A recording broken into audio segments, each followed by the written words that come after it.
Hozirgi paytda Instagramda juda ko'pchilik blogini yuritishni boshlagan va shu bilan birga qanaqadir prosmotr yig'ish qiyin emasligini bilishadi. Shunchaki telefonini olib, odamlarga qiziq bo'lgan qiymatli kontentlarni qilish orqali auditoriya yig'ishyapti. 300 ming, 400 ming, 1 millionlab prosmotrlar yig'ishyapti. Lekin bu yerda bo'layotgan eng katta muammo sotuv. Ya'ni hamma Instagram yig'ishni biladi, axlatlarni ko'tarishni biladi, lekin eng katta muammo sotuv yo'q. O'zi nima qilsam, qanaqa kontentlar qilsam yoki qaysi instrumentlarni ishlatsam, odamlar mendan ham sotib olishadi deb ko'pchilik mendan so'rashadi. Bugun sizlar bilan qanaqa qilib 2026-yilda noldan shaxsiy brend qurib va 3 oy ichida noldan 10 ming auditoriya yig'ish qadamlarini birga to'liq ko'rib chiqamiz. Qanaqa instrumentlar bor, nimalar qilamiz va katta sotuvlarni qilish uchun nimalar muhimligini, qaysi instrumentlarni ishlatish kerakligini sizlar bilan birga qadamma-qadam ko'rib chiqamiz. Kelinglar, mavzuni boshlashdan oldin birinchi statistikalarni ko'radigan bo'lsak, dunyoda salkam 5 milliarddan oshiq odamlar internetdan aktiv foydalanadi. Juda ham katta raqamlar. Bu 2025-yillik statistikalarga tayangan holatda. Xuddi shu statistika o'zimiz O'zbekistonni oladigan bo'lsak, bizda 22 milliondan oshiq odamlar internetdan faol foydalanishar ekan. Tasavvur qilasizlar, agar siz Instagramga shaxsiy brend qilib Instagramga chiqadigan bo'lsangiz, 22 million plus auditoriyaga chiqish ehtimolingiz bo'ladi. Keyingisi, hozirgi paytda mijozlarning qarori 70% holatda onlayn obro'ga qarab qaror qabul qilishadi, ya'ni shaxs sifatida kimligiga qarab. Misol uchun, telefon oladigan odam uydan chiqmasdan prosta onlayn telefonini olib, o'sha OLX, Instagramlarga kirib, qanaqa telefon olmoqchiman, rangi qanaqa bo'lishi kerak, uni xarakteristikasi qanaqa, narxlarni solishtirib, keyin bozorga borishadi yoki o'sha onlayn OLX yoki Instagram o'zidan sotib olishadi. Yoki mashina sotib oladigan odamlar birinchi Instagramga kirib yoki OLXlarga kirib, narxini surishtirib, jenter olmoqchi bo'lsangiz, misol uchun o'zingizlar narxini surishtirasiz. Rangi qanaqa, bozorda narxlar nech pul o'zi, nech puldan nech pulgacha surishtirib bilib olasizda. O'sha Instagramda ko'rgan kanalingizda agar mashina yoqib qolsa, sotib olasiz yoki yoqmaydigan bo'lsa, bozorga borib, narxini bilib oldingiz, o'sha yerdan sotuv qilasiz. Keyingisi 92% odamlar xizmat olishdan oldin mutaxassisni internetdan qidiradi. Ya'ni bu o'zi qanaqa mutaxassis, necha yillik tajribasi bor, kimlar bilan ishlagan, surishtiradi. Misol uchun, Xitoy davlatida 85% dan ortiq odamlarni har 10 tadan 9 tasi onlayn xarid qilishadi. Bu juda ham katta raqam. Kelajakda katta ehtimol bilan biz O'zbekistonda ham shunaqa onlayn savdolar oshadi va bunaqa bozorga qancha ertaroq kirgan odam shunchalik yutadi. Keyingisi, o'zingizlar bilasizlar, shaxsiy brend bilan mutaxassislar o'zini xizmatini, mahsulotini o'zini konkurentlariga nisbatan 3-4 baravarga qimmatroq sotishadi va ularning daromadi ham 3-4 baravar balandroq bo'ladi. Sababi, konkurentlaringiz Instagramda o'zini blogini ancha ertaroq boshlashgan. Bizda O'zbekiston sharoitida ko'pchilik Instagramini boshlamasligiga sabablar bor. Misol uchun, birinchisi, boshlagan axvatlari kam, auditoriya juda sekin yig'iladi. Boshlaganman, axvatlarim zo'r deyishadi, lekin sotuvlar yo'q. Boshlash arafasida, lekin qayerdan, qanaqa qilib boshlashni bilishmaydi ko'pchilik. Yoki men kamera oldida gapira olmayman, vaqtim yo'q, ishim ko'p degan qo'rquv bor. Agar siz pul topish uchun ishlayotgan bo'lsangiz, daromadingizni oshirish uchun Instagram eng yaxshi instrumentlardan biriligini bilib qo'yishingiz kerak. Yoki ko'pchilikda meni kim ham eshitardi, men oddiy odamman degan ularning fikrlari bor. O'sha siz ko'rgan, sizni konkurentlaringiz yoki Instagramda o'zini blogini yurg'izib tanilgan insonlarni 90% Instagram boshlagan paytda sizga o'xshab oddiy odamlar bo'lishgan hammaligi va ular zo'r gapirib tug'ilishmagan, hamma insonlar proses davomida o'rganishgan. 6-si, bu sohada meni konkurentlarim ancha oldinga o'tib ketishgan degan qo'rquvligi bor. Aslida bunaqa paytda siz xursand bo'lishingiz kerak. Konkurentingiz bormi, demak siz bozoringiz zo'r degani. Siz Instagramga kirsangiz, siz ham katta ehtimol bilan shunaqa sotuvlarni qila olasiz degani. Bugungi videomizda men instrumentlardan tashqari sizlarga bir bonus ham tayyorlab qo'yganman. Bizning hamkorimiz Hojiakbar aka borlar, ular investor, tadbirkor sifatida o'zlarining blogini boshlagan va biz ularga noldan shaxsiy brendlarni qurib, 2 oy ichida $35,000 sotuvlarni amalga oshirib berganmiz. Va biz ularning shaxsiy brendini qanaqa qilib boshladik, qanaqa paytlarda chiqdik, nimalarni sotdik, qanaqa instrumentlar ishlatdik, qanaqa ketma-ketlikda bo'ldi, hammasini men bitta razbor qilib tayyorlab qo'yganman. Xudo xolasa, videoni oxirigacha ko'radigan bo'lsanglar, bu bonusni ham qanaqa qilib olishni oxirlarida aytaman. Endi o'zingizlar bilasizlar, ilm berayotgan odam o'zi shu sohada mutaxassismi yoki mutaxassis emasmi? Shu sababdan men o'zim haqimda qisqacha tanishtirib o'tib ketaman. Mening ismim Azimjon, 4 yildan beri media sferasida marketolog va prodyuser pozitsiyasida ishlab kelaman va shu vaqtgacha biz 30 dan ortiq loyihalar bilan ishlaganmiz. va loyihalarda jami $500 million ga yaqin sotuvlarni amalga oshirganmiz. Mana prezentatsiyada ko'rsanglar bo'ladi. Biz ishlagan ba'zi hamkorlar, misol uchun Ziyod aka, Sarvar aka, Muslim aka, Ziyod aka misol uchun pediatr bo'lib bloglarni boshlagan va bularda biz ketma-ket $25 ming dan sotuvlar qilganmiz. Sarvar aka misol uchun sotuv bo'yicha juda ham kuchli mutaxassislardan biri. Bularda ham biz sotuvlarni amalga oshirib berganmiz. Muslim aka startap bo'yicha juda ham kuchli mutaxassislardan bittasi. Bularning shaxsiy brendlarini yaqinda boshlaganmiz. Hojakbar aka o'zlari investor, tadbirkor sifatida shaxsiy brendlarni boshlagan. Misol uchun Olim aka bularga 2 oy ichida 0 dan 17 ming auditoriya yig'ib berganmiz. Misol uchun Abdulboriy umra bo'yicha ekspert yoki Shahzod opa interyer dizayn bo'yicha mutaxassis, Asalbon opa bular ham pediatr bo'lib, o'sha bolalarni davolaydigan shifokor sifatida o'zlarining bloglarini boshlagan va biz bular bilan hamkorlikda ishlaganmiz. Va bundan tashqari juda ham ko'p loyihalar bilan ishlaganmiz. Men sizlarga ba'zilarini keltirdim. Endi videoning eng muhim qismi, videoning uzun bo'lish ehtimoli juda ham katta, chunki instrumentlar juda ham ko'p. Shu sababdan yoningizga daftar ruchka olib olishinglarni maslahat beraman. Yozadigan narsalar juda ham ko'p yoki qanaqadir notebookmi, planshetdan foydalansanglar osonroq tushunarliroq bo'ladi sizlarga. Ko'pchilik o'ylaydi, o'zi shaxsiy brendni noldan qanaqa boshlash kerak. Lekin ko'pchilik Instagram boshlayotganda faqat kontentga e'tibor beradi. Mana konkurentim zo'r video olib chiqdi, mana shunaqa olib chiqishim kerak yoki Yevropada mana shunaqa video qilishibdi, shunaqa qilsam meni ham axlatlarim zo'r bo'ladi deb turib boshlab yuborishadi va uzoq muddat o'tmasdan ularning bloglari to'xtab qoladi, natija bo'lmagandan keyin yoki sotuvlari bo'lmaydi. Sababi blog boshlashdan oldin e'tibor berish kerak bo'lgan juda ham muhim jihatlar bor. Birinchi o'rinda o'zi blog boshlashdan oldin maqsadlarni aniqlab olishimiz kerak. O'zi shaxsiy brend qurishdan 6 oylik maqsadlaringiz qanaqa? Shaxsiy brend qurishdan asosiy maqsadingiz nima? Qanaqa paysalda chiqmoqchisiz, odamlarga qanaqa xabar yetkazmoqchisiz va ularga nimani sotmoqchisiz? Shularni bilib olishingiz kerak bo'ladi va qanaqa qilib qurmoqchisiz shaxsiy brendingizni, pozitsiyangiz qanaqa bo'lishi kerak? Odamlardan nima bilan ajralib turmoqchisiz yoki qaysi platformalarda chiqishingiz kerak? Obunachilaringiz kim bo'lishi kerak? Kuchli tomonlaringiz nimada? Kutilayotgan natija qanaqa?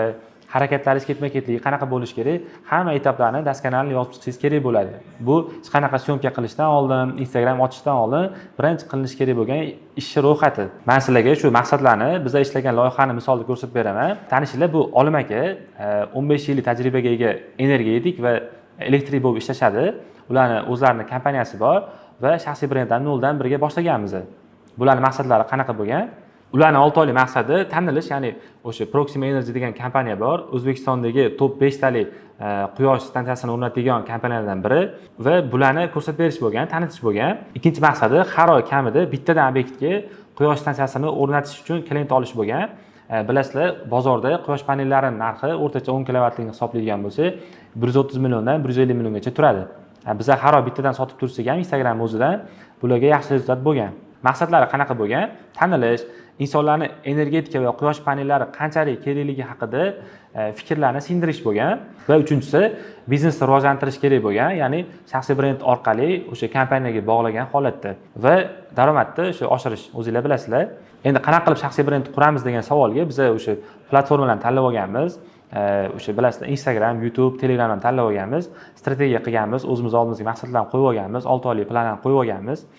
Content planlar, konkurentlar analizi, CastDev hamma instrumentlardan foydalanganmiz va ularning bloglarida 500 millionga yaqin sotuvlarni qilganmiz. Va Olim akaning blogida biz pozitsiyani ham qo'yib olganmiz. Ya'ni insonlarning quyosh panel haqidagi fikrlarini to'g'rilash bo'lgan bizning pozitsiyamiz. Sababi bilasizlar, ko'pchilik quyosh paneli haqida gap ketganda qimmat u, hozir kerakmi, to'k bor-u degan fikrlari bor. Shu fikrni biz shu Olim akaning bloglari orqali to'g'ri targ'ibot qilish bizning missiyamiz bo'lgan. Sababi bilasizlar, quyosh panellari arzon turmaydi. Odamlarga misol uchun sotish kerak bo'lgan. Va bularda nima bilan ajralib turamiz? Misol uchun Olim elektrik degan nickname tanlaganmiz. Sababi esda qolishligi uchun va bozorda elektriklar juda ham ko'p. Olim ismi bilan tanilishligi uchun Olim elektrik nomini qo'yganmiz. Qanaqa platformalarda chiqishimiz kerak? Misol uchun belgilab olganmiz oldimizga. Obunachilarimiz kim bo'lishi kerak? 20-55 yosh o'rtasidagi insonlar, misol uchun erkaklar, moliyaviy holati o'rta yoki undan yuqori bo'lgan erkaklar, sababi quyosh paneli arzon turmaydi. Buni o'rta yoki undan yuqori qatlam sotib oladigan bo'lgan. Shu sababdan biz Olim akaga shunaqa qatlamdagi insonlarni yiqqanmiz. Olim akaning kuchli tomonlarini biz ochib berganmiz. Nimada bo'lgan? Misol uchun birinchisi, Olim aka 15 yillik tajribaga ega energetik bo'lganlar, quyosh paneli sohasida eng katta loyihaga stansiyalarni o'rnatib berishgan. Misol uchun O'zbekiston havo yo'llari, Lukoil zapravkalari, Infinbank, Transbank juda ham ko'p loyihalarga quyosh panellari o'rnatib berishgan. va shunaqa qilib Olim akani shaxsiy brendini boshlashdan oldin biz ularning maqsadlarini ketma-ketligini aniqlab olganmiz. Xo'p, o'zi 3 oyda maqsadli auditoriya yig'ishda 5 ta bosqichi bor. Men sizlarga ketma-ketlik tushuntirib beraman. Xo'p, bizni birinchi bo'lib qiladigan ishimiz bu pozitsiyadan boshlanadi. Pozitsiya o'zi nima? Pozitsiya bu sizni bozordagi o'rningizni ko'rsatib beruvchi instrument. Ya'ni bozorda misol ismingiz Farruh bo'lsa, Farruh o'zi qanaqa mutaxassis, shu Instagram orqali odamlarga qaysi xabar yetkazmoqchisiz va shu xabarni yetkazish orqali odamlarga qanaqa qiymat bermoqchisiz va bu qiymat ortidan nimalarni sotmoqchisiz ularga, xizmatmi, mahsulotmi farqi yo'q. Bozorda o'zingizni aniq pozitsiyangiz bo'lishi shart. Pozitsiya qanchalik muhim? Bu birinchi o'rinda tanlovni osonlashtiradi. Ya'ni siz top 1% kuchli mutaxassislar qatoriga kirish imkoniyatingiz bo'ladi va odamlar hamma narsani qiladigan mutaxassisdan ko'ra ma'lum bir muammo bo'yicha, ya'ni tor soha mutaxassisiga ko'proq odamlar ishonishadi va buni narxi qimmatligini ham juda yaxshi bilishadi. Ikkinchisi, sizda kontent strategiya aniq bo'ladi. Sababi bugun qanaqa video olsam ekan, qanaqa post chiqarsam ekan deb o'ylab o'tirmaysiz. Sizda pozitsiyangiz aniq bo'ladi. Misol uchun siz elektrik bo'ladigan bo'lsangiz, profilingizda faqat elektrika, energetikaga oid videolar haqida mavzu olib chiqasiz. Qanaqadir ovqat pishirish haqida blog qilmaysiz. Uchinchisi va eng muhimi, bu filtr vazifasini bajaradi. Ya'ni sizga kerak bo'lmagan auditoriya kirmaydi, faqat sizni pozitsiyangizga mos, maqsadli va pul to'lay oladigan auditoriya sizni blogingizga yig'iladi. Endi pozitsiyalashni o'zi qanaqa qilib aniqlash mumkin? O'zingizga mana shu 4 ta savolni bering. Men nimani boshqalardan 70% yaxshiroq qila olaman? Yoki menga kimlar bilan ishlash yoqadi va ular menga pul olib keladimi degan savollarni berishingiz kerak, yoki nimaga klient boshqalarga emas, aynan menga kelish kerak degan savollarga javob bersangiz, sizda aniq pozitsiya shakllanadi. Xo'p, to'g'ri pozitsiyalash qanaqa bo'ladi? Men IT startaplar uchun investorlarni jalb qiluvchi prezentatsiyalar va nutq matnlarni tayyorlayman degan pozitsiyada chiqsangiz, bo'li odamlarga misol uchun qiymatli narsani aytgan bo'lasiz. Ya'ni odamlar sizni oddiy copywriter emas, demak bu kuchli copywriter ekan, mana bunaqa yo'nalishlari bor ekan degan xayolga kelishadi. Olim akani misolda ko'radigan bo'lsak, men sizlarni kelajakdagi tok yo'qolish xavfidan qutqaruvchi va uzoq muddat passiv daromad olib keladigan quyosh panellarini podключ o'rnatish bilan shug'ullanaman degan pozitsiyada olib chiqqanmiz Olim akani. Lekin bitta nyuans bor. Bizning maqsadimiz Olim akani blogida odamlarga quyosh panellarni sotish kerak bo'lgan. Lekin biz odamlarni o'zimizning profilimizga yig'maganmiz. Ya'ni oddiy xalqni o'zimizga auditoriya qilib yig'maganmiz. Sababi bizning maqsadimiz ko'proq sotish bo'lgan. Endi ko'proq sotish uchun biz qanaqa instrumentdan foydalanganmiz? Ya'ni biz Olim akani Instagramiga mutaxassislarni yiqqanmiz, elektriklar, energetiklarni yiqqanmiz. Sababi ularga odamlar Olim akadan ko'ra ko'proq ishonishadi. Ya'ni tasavvur qiling, siz ham qanaqadir tanishingiz bor, elektrik doim uyingizga nimadir buzilib qolsa kelib to'g'rilab beradigan odamingiz bor. Maslahatni siz doim undan so'raysiz. Biz shunaqa maslahatga ishonadigan odamlarni o'zimizga yiqqanmiz va shu orqali sotuvlarni ko'proq oshira olganmiz. Xulosa qiladigan bo'lsak, pozitsiyasiz brend qurish bu xuddi manzilsiz yo'lga o'xshaydi. Qancha tez yursangiz ham oxiri qayerga borishni bilmaysiz. Endi Instagramdagi mashhur odamlarni misolda ko'radigan bo'lsak, misol uchun Shohida opa ko'pchilik taniydi. Shohida Ibragimova deganda ko'pchilik daromadi, pulli xayollariga keladi. Sababi bular shu pozitsiyani ushlab olganlar. Misol uchun Humoyun Sobirov oladigan bo'lsak, infobiznes bilan shaxsiy rivojlanishni ushlaganlar. Humoyun Sobirov deganda hamma xayoliga infobiznes keladi. Yoki Aziz akani blogini oladigan bo'lsak, Aziz aka juda ham kuchli shaxsiy rivojlanish bo'yicha kontent qiladilar. Odamlar Aziz Rahimov deganda xayoliga faqat shaxsiy rivojlanish yoki o'zlikni anglash keladi. Misol uchun Asror akani oladigan bo'lsak, shaxsiy brend bo'yicha juda ham kuchli mutaxassislardan biri va blog orqali sotuvlar qilishni odamlarga o'rgatadi. Yoki Tuning House blogini oladigan bo'lsak, Dilshod aka bularni hech kim ovqat pishiradigan mutaxassis deb bilmaydi yoki sayohatchi deb bilmaydi, avtobloger va tadbirkor sifatida tanigan hamma. Yoki mana Kunuzli blogini ko'radigan bo'lsak, asosan ogohlantirish va yangiliklarni odamlarga ulashishadi. Misol uchun bular biz ishlagan loyihalar, Ziyod aka pediatr, bolalarning salomatligi haqida o'ylagan inson, shunaqa pozitsiyada olib chiqqanmiz. Misol uchun Olim aka energetik va elektrik pozitsiyasida olib chiqqanmiz bularni. Misol uchun Hojakbar aka investor va tadbirkor pozitsiyasida olib chiqqanmiz. Shahzoda opa misol uchun bularni interior dizayn bo'yicha kuchli mutaxassisligini Instagramda ochib berganmiz. Misol uchun Abdulboriy, Asalbonov opa bularni ham o'zlarining pozitsiyasini to'g'ri ko'rsatib berganmiz. Shaxsiy brend qurishda bu ikkinchi bosqich. Bu qilinadigan ishlar ketma-ketligi, mana shunaqa aytayman. Birinchi o'rinda biz platforma strategiyasini tanlab olishimiz kerak. Ya'ni qayerga chiqmoqchimiz, biz auditoriyamiz qayerda, qanaqa kontent qilishimiz kerak ularga bilib olishimiz kerak. Raspakowka etapi bor, profil upakovkasi bor, konkurentlar analizi bor, auditoriya analizi bor. Bularni hammasini qilib bo'lganingizdan keyin sizning oldingizda tayyor shablon bo'ladi. Birinchi qiladigan ishimiz bu platforma strategiyasi, ya'ni platforma tanlashda menga qaysi biri yoqadi deb emas, meni maqsadli auditoriyam qayerda ko'proq vaqt o'tkazadi degan savolga javob topish kerak bo'ladi. Misol uchun siz agar YouTube'da blog boshlaydigan bo'lsangiz, YouTube asosan murakkab mavzularni tushuntirish, ishonchni maksimal darajaga ko'tarishga yordam beradigan instrument hisoblanadi va bundan to'g'ri foydalanadigan bo'lsangiz, auditoriyangizni o'zingizga fanat qilib olasiz. Ikkinchisi bu Instagram. Biz O'zbekistonda ham juda trendga aylangan. Eng katta oqim shu yerda, misol uchun vizual estetikani ko'rsatish, lifestyle, qadriyatlar, prinsiplar, ekspertlik va hokazo instrumentlarni aynan Instagram orqali ko'rsatsanglar bo'ladi. Va eng muhimi, Instagramda juda zo'r odamlar bilan kommunikatsiya qiladigan platforma hisoblanadi. Keyingisi bu LinkedIn, ya'ni professional networking, B2B loyihalar bilan va korporativ dunyo bilan ishlaydigan odamlar uchun juda ham to'g'ri keladi. Hop, keyingisi Telegram. O'zbekiston bozori uchun eng katta platformalardan biri deb ayta olamiz Telegramni, chunki ko'pchilikning biznesi Telegramga bog'langan, ya'ni Telegramsiz ko'p bizneslar ishlamaydi. Platforma tanlashda format juda ham muhim. Format bu sizni fikringizni yetkazib berish uslubingiz, ya'ni siz nimada ko'proq kuchlisiz. Misol uchun, agar siz kamera oldida o'zingizni bemalol erkin his qilib gapira oladigan bo'lsangiz, misol uchun video formatda gapirsangiz bo'ladi, yoki agar siz fikrlaringizni tizimli ravishda yozadigan bo'lsangiz, maqola bilan post sizga juda ham to'g'ri keladi. Agar sizning nutqingiz juda ham kuchli bo'lsa, audio podkast sizga to'g'ri keladi. Ya'ni odamlar bilan uzoq suhbat qila oladigan bo'lsangiz, podkast formatidan foydalansangiz bo'ladi. Endi nimaga bu strategiya muhim? Birinchi o'rinda sizni fokusingizni saqlaydi, resurslaringizni, vaqtingizni, pulingizni qayerga sarflashingizni bilib olasiz oldindan. Ikkinchisi, auditoriyangiz sizdan qachon va nimani kutishini biladi. Uchinchisi, hech qanaqa plansiz ish boshlaganlar bir oydan keyin kontentlar tugab qoldi deb to'xtab qolishadi. Bu strategiya sizni 3-6 oylik davomiy kontent qilishingizga yordam beradi. Ikkinchi qiladigan ishimiz bu raspakowka, ya'ni shaxsiyatni ochish jadvali. Eng zo'r instrumentlardan bittasi. Bu sizni shaxs sifatida kimligingizni ko'rsatib beradi. Sizdagi yashirin qobiliyatlarni aniqlab beradi. Kontent uchun shaxsiyatingizga oid yangi mavzularga ega bo'lasiz. Raspakowka o'zi nimaga kerak? Birinchi o'rinda sotuvlar osonlashadi. Ya'ni odamlar sizdan mahsulot emas, sizni dunyoqarashingizni sotib olishni boshlaydi.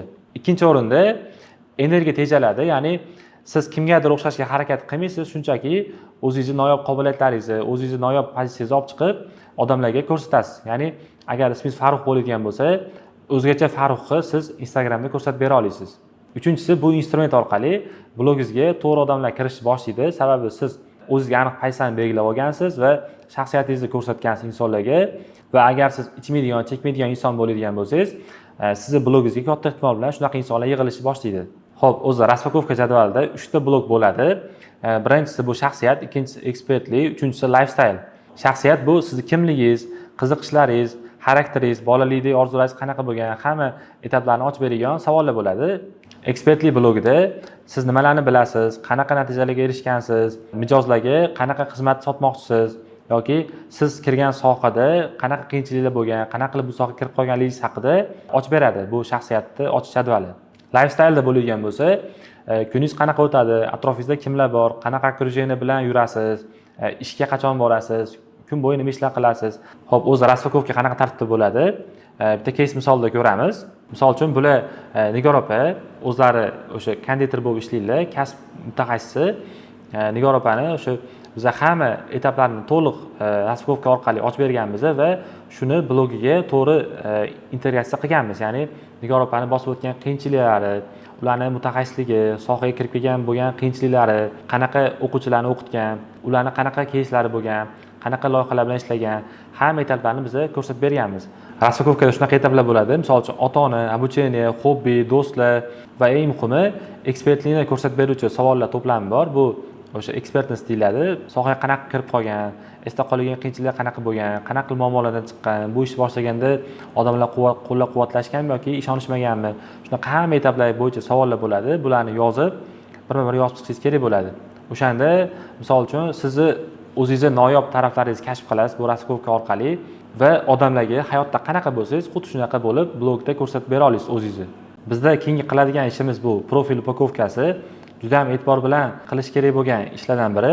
Bunda men sizlarga o'zimizni case misolida ko'rsatib beraman. Hop, unda birinchi usernamedan boshlagan bo'lsak, bu Ziyod aka, ko'pchilik tanisa ham kerak. Bular o'sha pediatr, bolalarni davolash bo'yicha mutaxassis. Bularni biz o'sha ismlarini doktor Ziyod deb profillarini qo'yganmiz, sababi odamlarni esda qolish uchun. Chunki misol uchun agar bular boshqa sohada bo'lganda, aytaylik, elektrik bo'lganda, elektrik deb nomlagan bo'lardik. Ya'ni odamlarni esda qolish uchun agar aytsak bo'lardi, misol uchun Ziyod Fathullayev degan blog qilsak bo'lardi, lekin biz o'sha doktor Ziyod deb nomlaganmiz, sababi odamlar esda qolishimiz uchun. Istalgan ko'p loyihalarda shunaqa qilganmiz. Misol uchun Olim akani misolda olgan bo'lsak, Olim akani biz Olim elektrik deb profillarni ochganmiz. Sababi bular elektrikligini bildirishligi uchun. Yoki Asalbon opani misolda ko'radigan bo'lsak, bular ham pediatr, lekin doktor emas, pediatr deb ataganmiz bularning profilini va bio qismi o'sha aktuallik hamchaslariga detal to'ldirib chiqqanmiz bularga. Ya'ni bularning username odamlarda esda qolish uchun biz shunaqa ataganmiz.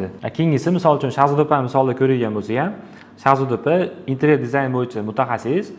Bularni biz shazik.dizayner deb nomlaganmiz. Ya'ni o'sha aytganimdek esda qolish uchun. Xo'p, endi username tanlab oldik. Endi keyingi ish nimadan qilamiz desanglar, avatarkada biz hamma o'sha klientlarga, misol uchun sohasiga mos bo'lgan rasmlarni qo'yib chiqamiz 90% holatda.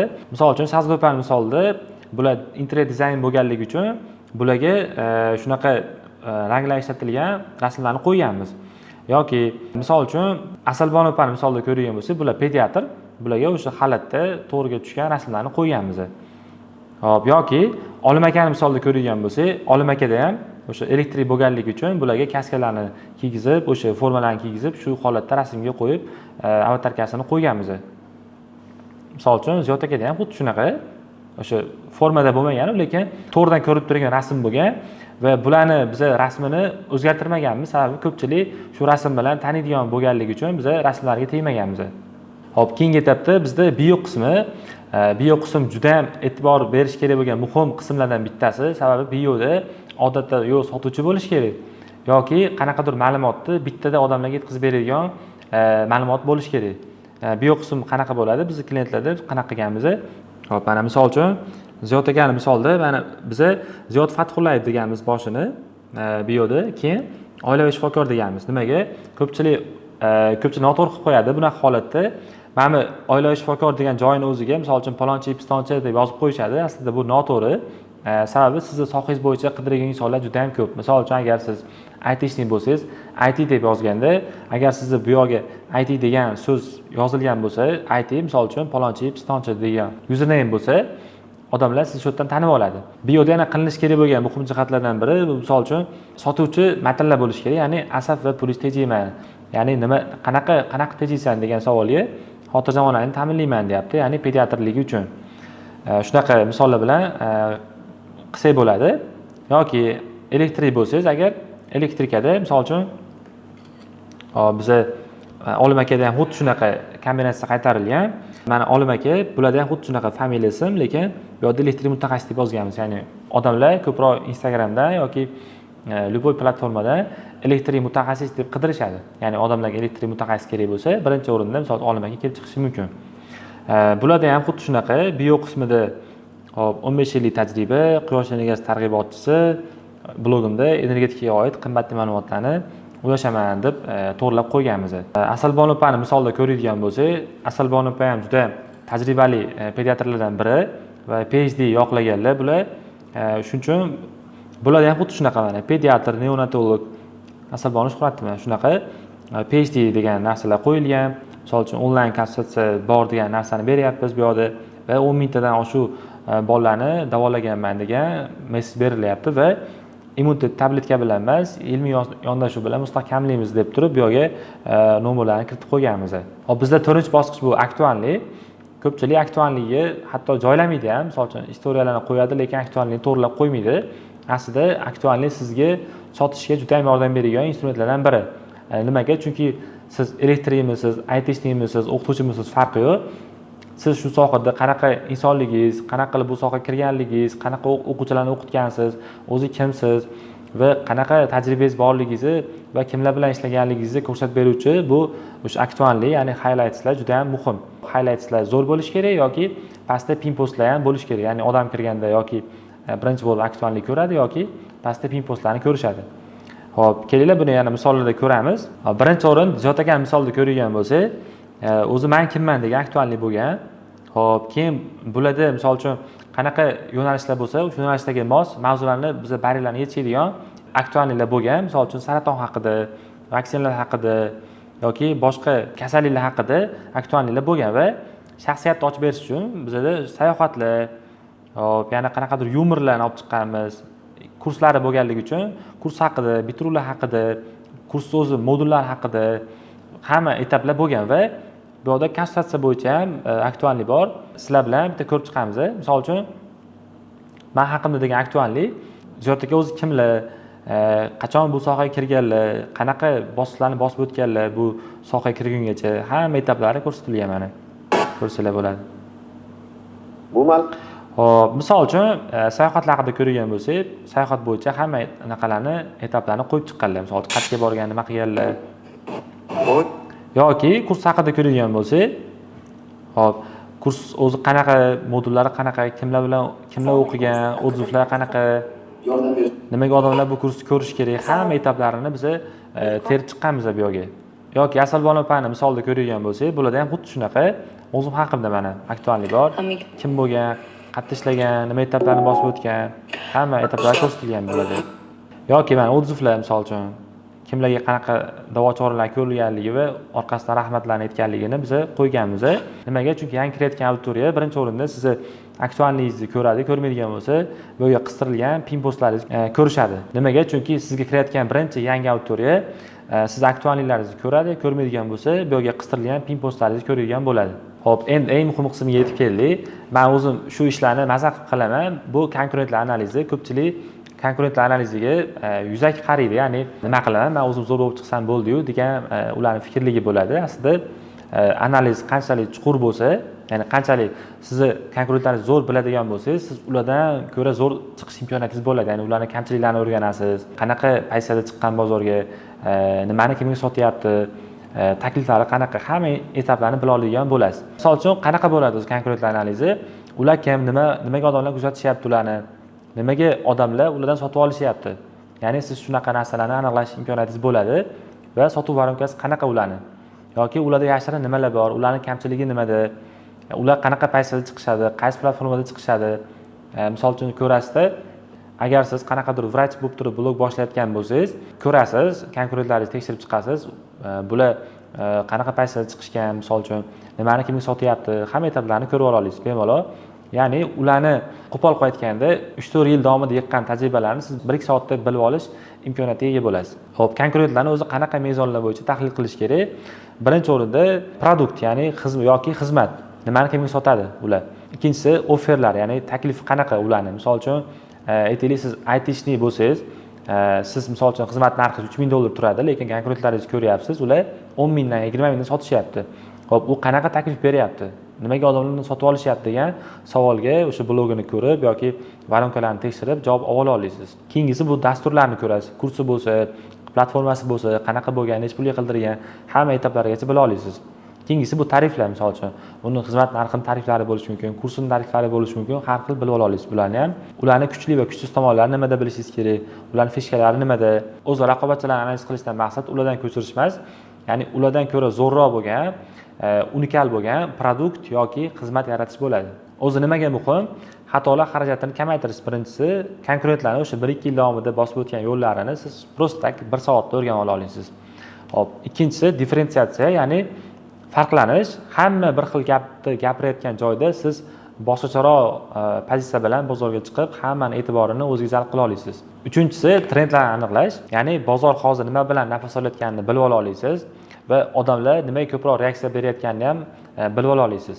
Endi biz konkurentlarni qanaqa tartibda analiz qilamiz? Hop, kelinglar, men sizlarga Olim akani misolda ko'rsatib beraman. Olim akada biz 0 dan 2 oy ichida 17 mingta auditoriya yiqqanmiz. Ko'pchilik so'raydi, qanaqa qilib buni tez yig'dinglar, nima instrument ishlatdinglar deydi. Biz faqat organik reels orqali yiqqanmiz. Endi orqada bo'ladigan ko'p ishlarini biz chuqurroq analizlarni qilganligimiz uchun o'ylaymanki ko'proq auditoriya olib kira oldik. Sababi konkurentlarni to'liq bilaman. Hozirgacha ular qanaqa tovar sotadi, necha puldan sotadi, qanaqa varonkalar sotishyapti ular, nimaga bozorda bunaqa payt emas, bunaqada chiqqan hamma etaplarni men bilib olganman chuqurroq. Shu sababdan reelslarda, misol uchun YouTube'larida, ularni istoрияларida ularning og'riqlari, muammolari, kutuvlari bilan men murojaat qila olaman bemalol. Misol uchun men konkurentlarni ko'radigan bo'lsak, O'zbekiston bozorini analiz qilish kerak bo'ladi birinchi o'rinda, keyingisi Rossiya bozori. Chunki Rossiya bozori bizga nisbatan yaqinroq, bizdan 1-2 yil oldinda bo'lsa ham bularni analiz qilish kerak bo'ladi. Ya'ni nimalarni analiz qilishimiz kerak? Birinchi o'rinda ularning varonkasi, sotuv varonkasi qanaqa sotishyapti, narxlarni necha pul bilib olishimiz kerak. Men sizlarga bundan oldin aytdim. Ularning kontent strukturasi qanaqa, platformasining strategiyasi qanaqa, hamma etaplarni bilib olishlik kerak bo'ladi. Misol uchun mana konkurentlarni yozib chiqamiz bu yerga. Auditoriya blogda nima yetkazadi, qo'shimcha materiallar hammasini yozib chiqish kerak bo'ladi. Misol uchun Rossiya bozorini oladigan bo'lsak, Rossiyada juda ham ko'p elektriklar, energetiklar bor. Biz ulardan ko'proq ideyalar olganmiz. Sababi bular bizdan 1-2 yil oldinda yuradi.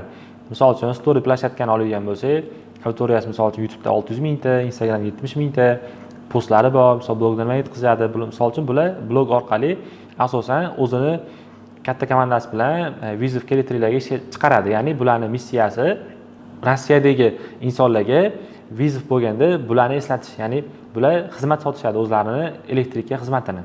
Shunaqa. Keyingisi o'zlanishli kurslari bor bularning. Kontentlarda faqat montaj va shu uchun kerak bo'lgan narsalarni, qanaqa ishlarni, nima qilsa to'g'ri o'rnatiladi, life hacklarni ko'rsatib beradigan kontentlar qilishgan. Qo'shimcha materiallari, misol uchun life hacklar, har doimgidek axborotni baland bularni, o'zini ulash, o'rnatish metodi, yaxshi axborot yiqqan. Kontentlarda faqat uy kerak bo'lgan elektrik narsalarni olib chiqishgan. Bu bitta misol. Shunaqa ko'plab misol uchun elektriklarni analiz qilish kerak bo'ladi. Kimdirlarda misol uchun blog boshlagan, lekin ularda maqsad bo'lmaydi. Shu sababdan yozmasangiz ham bo'laveradi. Lekin asosan o'sha sizni primo konkurentlaringizni ro'yxatini qilib olib, misol uchun kamida 10 ta O'zbekistondan, 10 ta Rossiyadan ro'yxat qilib olib, ularni analiz qilish kerak bo'ladi. Biz har bitta boshlayotgan loyihani, shaxsiy brendini boshlashdan oldin maqsadlarni aniqlab olamiz va analizlarga chuqur kirib olamiz. Analizlarni qilib, ya'ni qanaqa paytda chiqsak tezroq rezultatga chiqa olamiz va nima qilsak sotuv qila olamiz deb turib, yaxshi o'rganib olamiz, chuqurroq keyin kontentlarga urg'u beramiz. Hop, keyingi biz qiladigan ishimiz bu instrument deb atalgan bo'ladi, CastDev, ya'ni Customer Development. Meni eng sevib qiladigan ishlarimdan bittasi, CastDev orqali siz auditoriyangizni og'riqlarini, xohishlarini, kutuvlarini to'liq bilib ola olasiz. Menimcha bundan zo'r instrument bo'lmasa kerak. Kelinglar buni detallantirib ko'rib chiqamiz. CastDev nimaga kerak o'zi? Ko'pchilik CastDev qilaman deydi, qiladi, misol uchun gaplashadi, boshqa qiladi, lekin auditoriyaning haqiqiy muammosini, haqiqiy ularning xohishini, haqiqiy kutuvlarini bilmaydi. Siz noto'g'ri analiz qilsangiz, bu sizga hech qanaqa foyda bermaydi. Naborot, vaqtingizni ketkazganingiz qoladi. O'zi nimaga kerak? Birinchi o'rinda bu potensial auditoriyangizni B nuqtasini aniqlashga yordam beradi. Ya'ni ular B nuqta sifatida nimani ko'ryapti? Misol uchun bizda Abdulboriy degan klientimiz bo'lgan, o'sha shaxsiy brendini qurib berganmiz.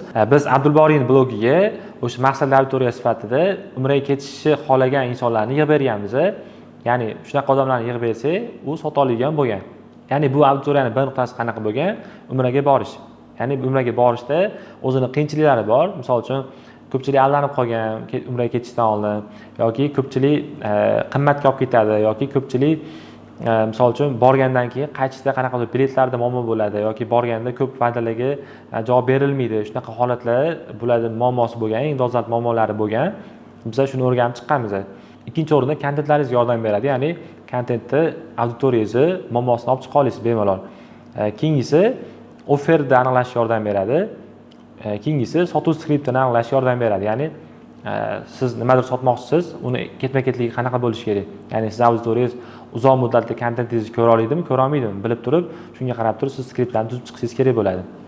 Hop, keyingisi to'g'ri produkt yaratishga yordam beradi, narxlarni qo'yishga yordam beradi, reklama kreativlar, progresslarga yordam beradi. Auditoriyani qanaqa ketma-ketlikda analiz qilish kerak? Birinchi o'rinda kontakt olib olish kerak, stories yoki Telegram kanalda anketa berib. Ikkinchi o'rinda segmentlarga bo'lib, filtr qilib, uchrashuv yoki zoom qilib olishingiz kerak. Ya'ni siz auditoriyangiz segmentlar bo'yicha bo'ladi. Misol uchun o'sha bizning klientimiz Abdulboriyning auditoriyasi bu umraga ketgan insonlar. Lekin bularning yoshlarida farqi bor. Misol uchun kimdir yosh bo'lib turib ketadi, kimdir yoshi kattalar bor. Misol uchun ularning muammoligi har xil. 40 ga kirgan odam bilan 60 ga kirgan odamning muammosi har xil. Misol 40 ga kirgan odamda asosan tana sog'lom bo'ladi yoki 60 ga kirgan odamda bo'lsa ularimiz oyoq og'rishi mumkin yoki yura olmasligi mumkin.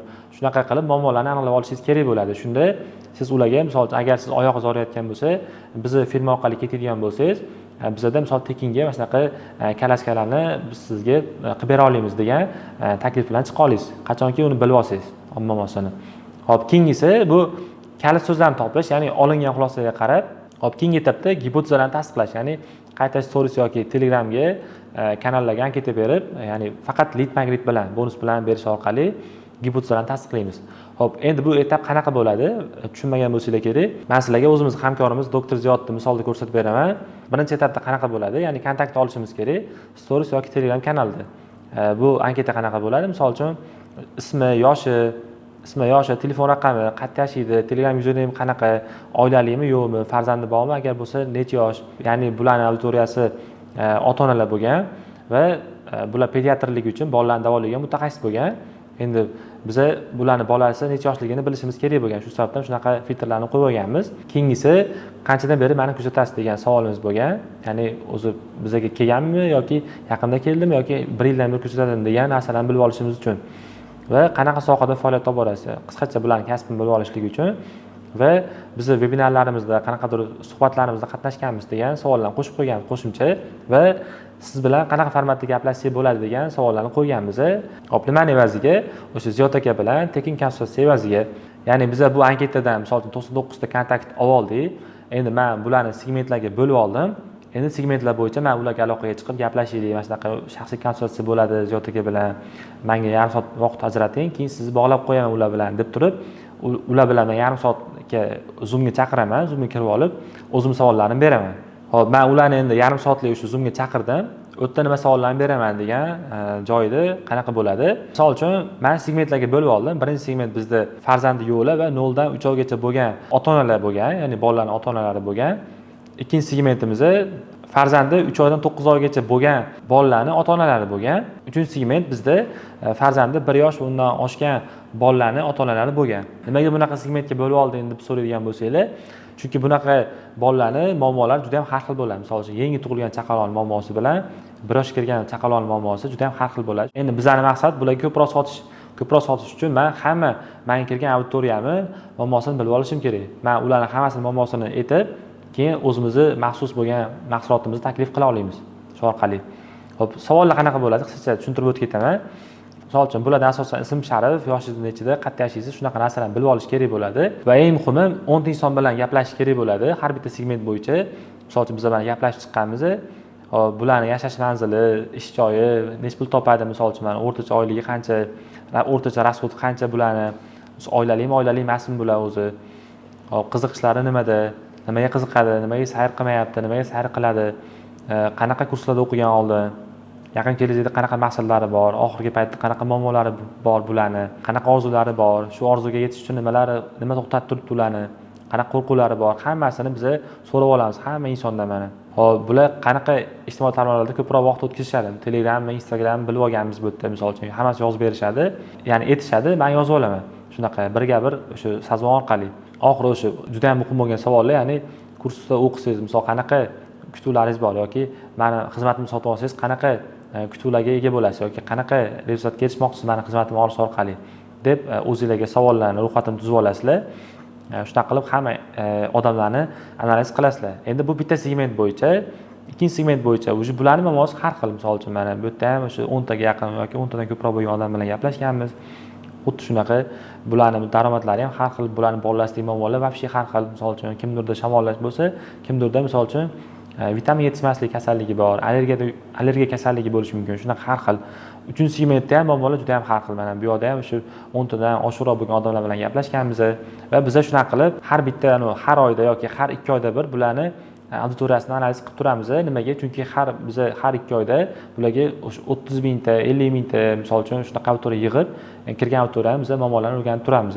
Xuddi shunaqa misol uchun Hop, bularda ikkinchi etapda ham xuddi shunaqa bo'lgan. Ikkinchi, ya'ni auditoriyani zapus qilganimizda ham bu yerda ham xuddi shunaqa segmentlar bo'yicha analiz qilib chiqish kerak bo'ladi. Bitta o'rganib olsanglar, bu unaqa qiyin narsa emas, lekin o'sha o'tirib olib, savollarni tuzib olib, qunt bilan analiz qilish kerak bo'ladi. Ya'ni odam realniy muammosini bilmoqchimisiz, siz ham realniy ishga kirishib, sabr qilib kutib, ular bilan gaplashishingiz kerak bo'ladi. Xo'p, endi eng muhim qismiga yetib keldik. Bu content. Ko'pchilik o'ylayman, content uchun ham bu videoga kirgan deb o'ylayman. Agar shu yergacha kelgan bo'lsangiz, bizni ham qo'llab-quvvatlash uchun bitta like bosib qo'ying va zo'r ketyapsiz deb kommentariy yozib qo'ysangiz, menga motivatsiya bo'ladi yangi videolarni olib chiqishim uchun. Birinchi o'rinda o'zi content nima bilib olaylik. Content orqali siz odamlarning e'tiborini sotib olasiz. Content orqali siz sohangizda kuchli ekspertligingizni ko'rsatasiz. Content orqali siz ko'p segmentdan yig'ilgan auditoriyaga ega bir community qurasiz. Bu misol uchun insonga juda ham katta mas'uliyat beradi.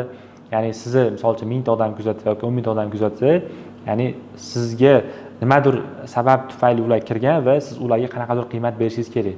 Shunaqa katta o'zi community qurib olasiz. Keyingisi content orqali xizmat yoki mahsulotingizni sotasiz va biznesingizni kengaytirishga yordam beradi. Content o'zi qanaqa qilinadi? Ko'pchilik content qilishga qiynalaman, meni videolarim uchmayapti, nima qilsam yaxshiroq axlat yig'adi, nima qilsam boshqalarga o'xshab meni ham videolarim 1 millionlab prosmotr yig'adi deb aytishadi. Men sizlarga o'sha 1 millionlab auditoriya yig'adigan va content orqali sotuvlar qiladigan content strukturasini men sizlarga tushuntirib beraman. Birinchi etapda biz nima qilamiz? Ko'pchilik Instagramdan qaysidir konkurentini ko'radi-da, 3 kunda ozishni o'rgataman deb turib video qilgan bo'lsa, men shunaqa qilaman deb turib yozib olishadi. Aslida unaqa bo'lmaydi. Birinchi o'rinda nima qilishimiz kerak? Biz motivlarni yozib olishimiz kerak. Ya'ni motivlar nima?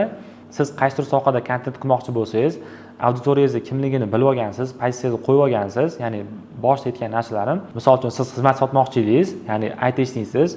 Sizga qanaqa auditoriya kerak? Sizga ko'proq tadbirkorlar kerak. Chunki IT xizmatdan kimlar foydalanadi? Ko'proq tadbirkorlar. Tadbirkorlarni yig'ishingiz uchun siz tadbirkorlarga mos bo'lgan contentlarni qilishingiz kerak. Endi tadbirkorlar muammolari nimada? Birinchi o'rinda ularni og'riqini yozib chiqishingiz kerak bo'ladi. Ya'ni siz IT xizmat sotmoqchisiz tadbirkorlarga va birinchi segmentingiz tadbirkor edi. Endi tadbirkorlarni qanaqa 30 ta og'rig'i bor? Yozib chiqasiz, bitta ro'yxat qilib, bir manba, misol uchun aytaylik, tadbirkorlar og'rig'i nimada bo'lishi mumkin? Biznesning ichiga o'zi qarab turadi. Misol xodimlari vaqtida qaysi narsani qilmasligi mumkin. Agar siz sohangizga bog'liq bo'ladigan bo'lsa, yozishingiz kerak. Shunaqa qilib muammolarni yozib chiqasiz 30 ta. Ikkinchi o'rinda ularning xohishlari bor. Tadbirkorlar nimani xohlaydi? Agar sizdan IT xizmat olish uchun ularda qanaqa xohish bo'lishi mumkin? Misol uchun tadbirkorlar ko'proq arzonroqga qilib beradigan, yaxshi ishini qiladigan mutaxassis qidirishni xohlashadi ko'proq va natijaga kafolat beradigan mutaxassislarni ko'proq qidirishadi.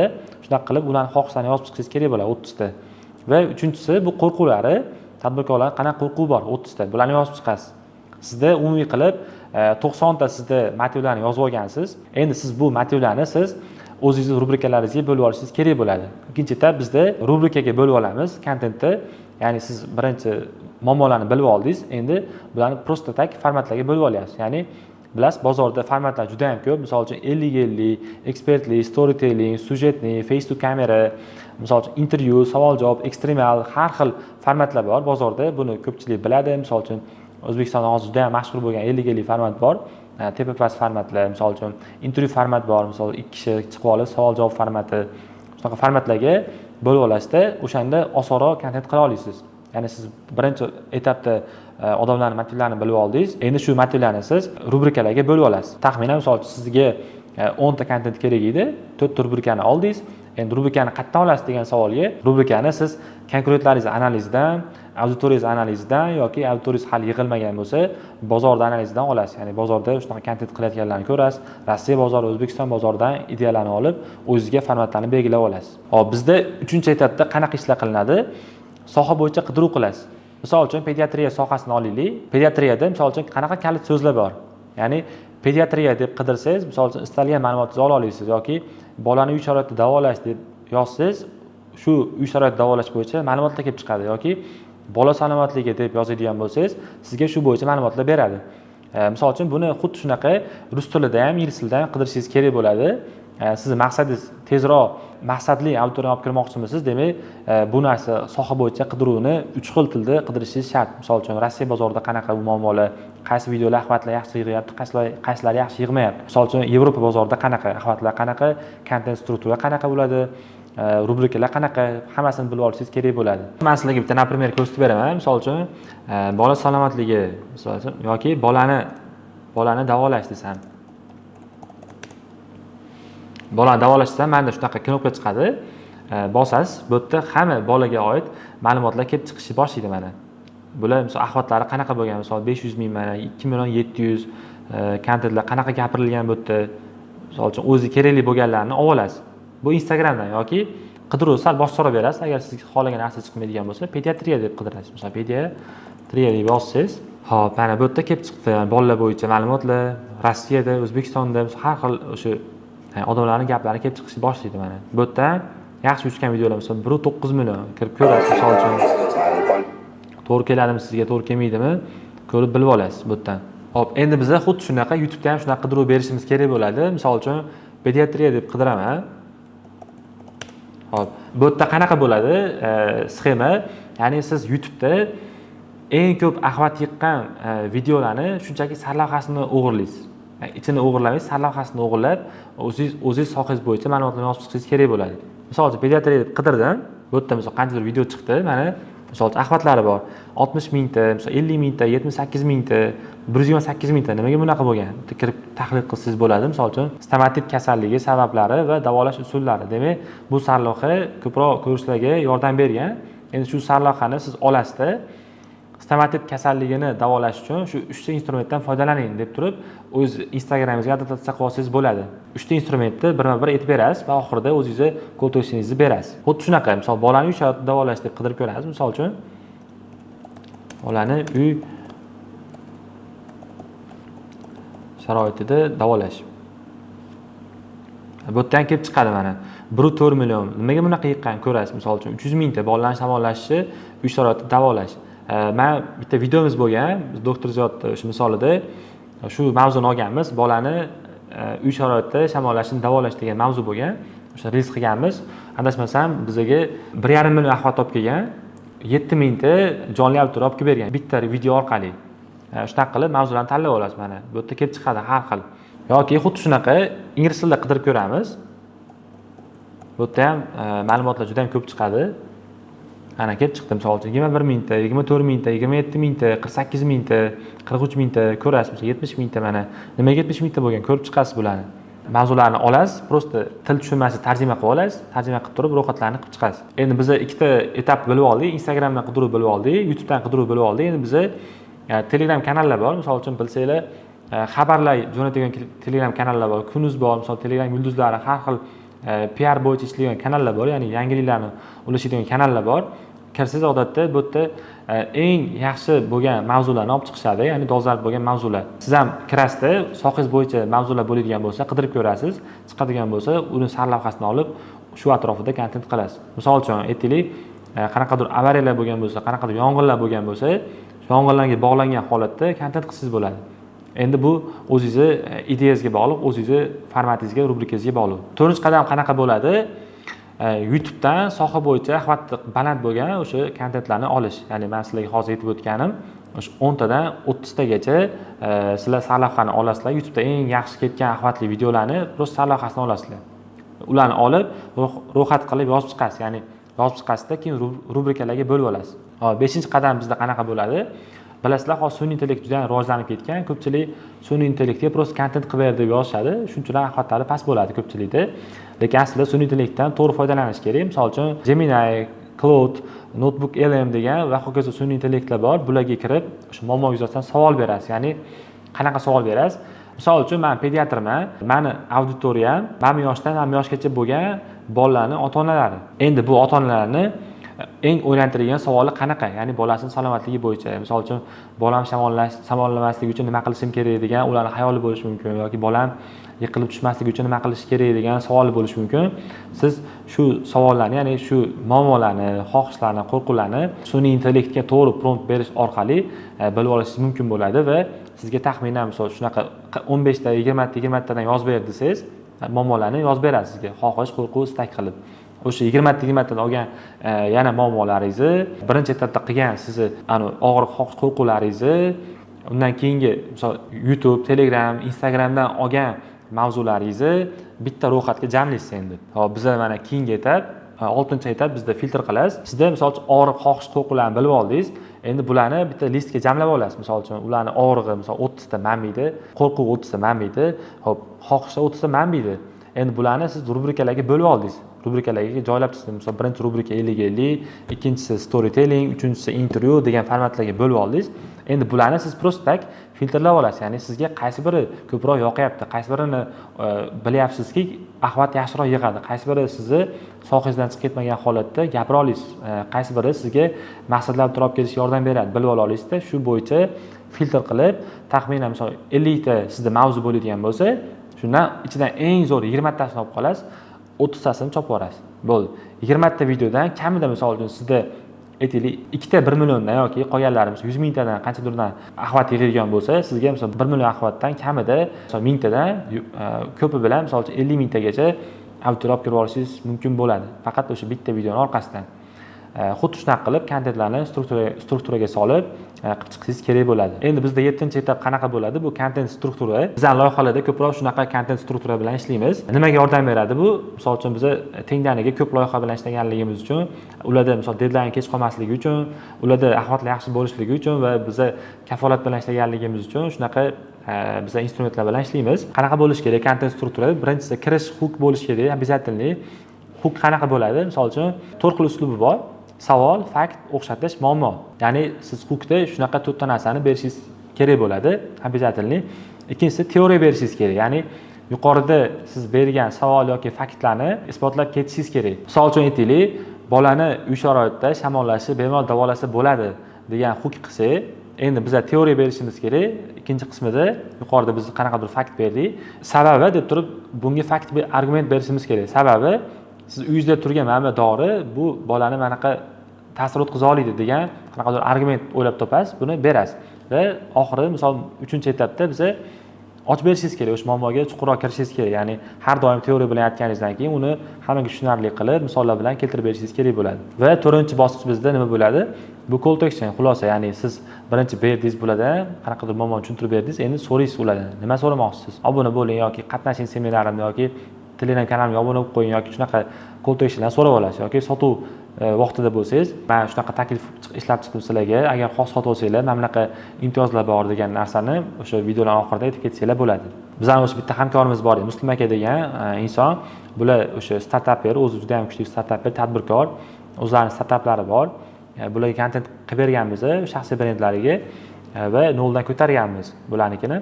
Xo'p, qanaqa bo'lgan? Kirish huquqi, ya'ni nimaga Yandex Wildberries va Uklondan qimmat bo'lsa ham odamlar haligacha Yandexni tanlashyapti degan savol bilan murojaat qilganmiz. Huquqda teoriya berish endi. Sababi bozorning eng katta ulushi Yandexga tegishli, taxminan 86% va taksi haydovchilari Yandexda ko'proq. Mijozlar uchun taksi yetib kelish vaqti qolgan konkurentlarga nisbatan tezroq degan argument berilgan bu yerda. Va misol bilan ochib berganmiz. Haydovchilar tomonidan qaraydigan bo'lsak, mijozlarning katta oqimi Yandexda va ko'proq daromad qilish uchun haydovchilar Yandex tanlashyapti. Yandex bozorga to'g'ri vaqtda, to'gri paytda bilan kirgan, shuni hisobiga qanaqadir haydovchilarni ishonchini oqlagan. Ikkinchisi mana bunaqa, uchinchisi mana bunaqa deb argumentlarni berasiz. Oxirida call to action so'rash, ya'ni xulosa nima deb o'ylaysizlar? Wildberries va Uklonda siz bilmagan yana qanaqa qulayliklar bor degan narsani biz berganmiz bu yerda. Agar siz shu yergacha ko'rgan bo'lsangiz, tushunmagan joylaringiz bo'ladigan bo'lsa, videoni orqaga qaytarib ko'rishingizni maslahat beraman. Sababi kontent qismi muhim qismlardan bittasi. Endi so'mka qismiga yetib keldik. So'mka qanaqa aytiblarda bo'lish kerak? Siz birinchi o'rinda videoni mavzulariga mos lokatsiya tanlab olishingiz kerak.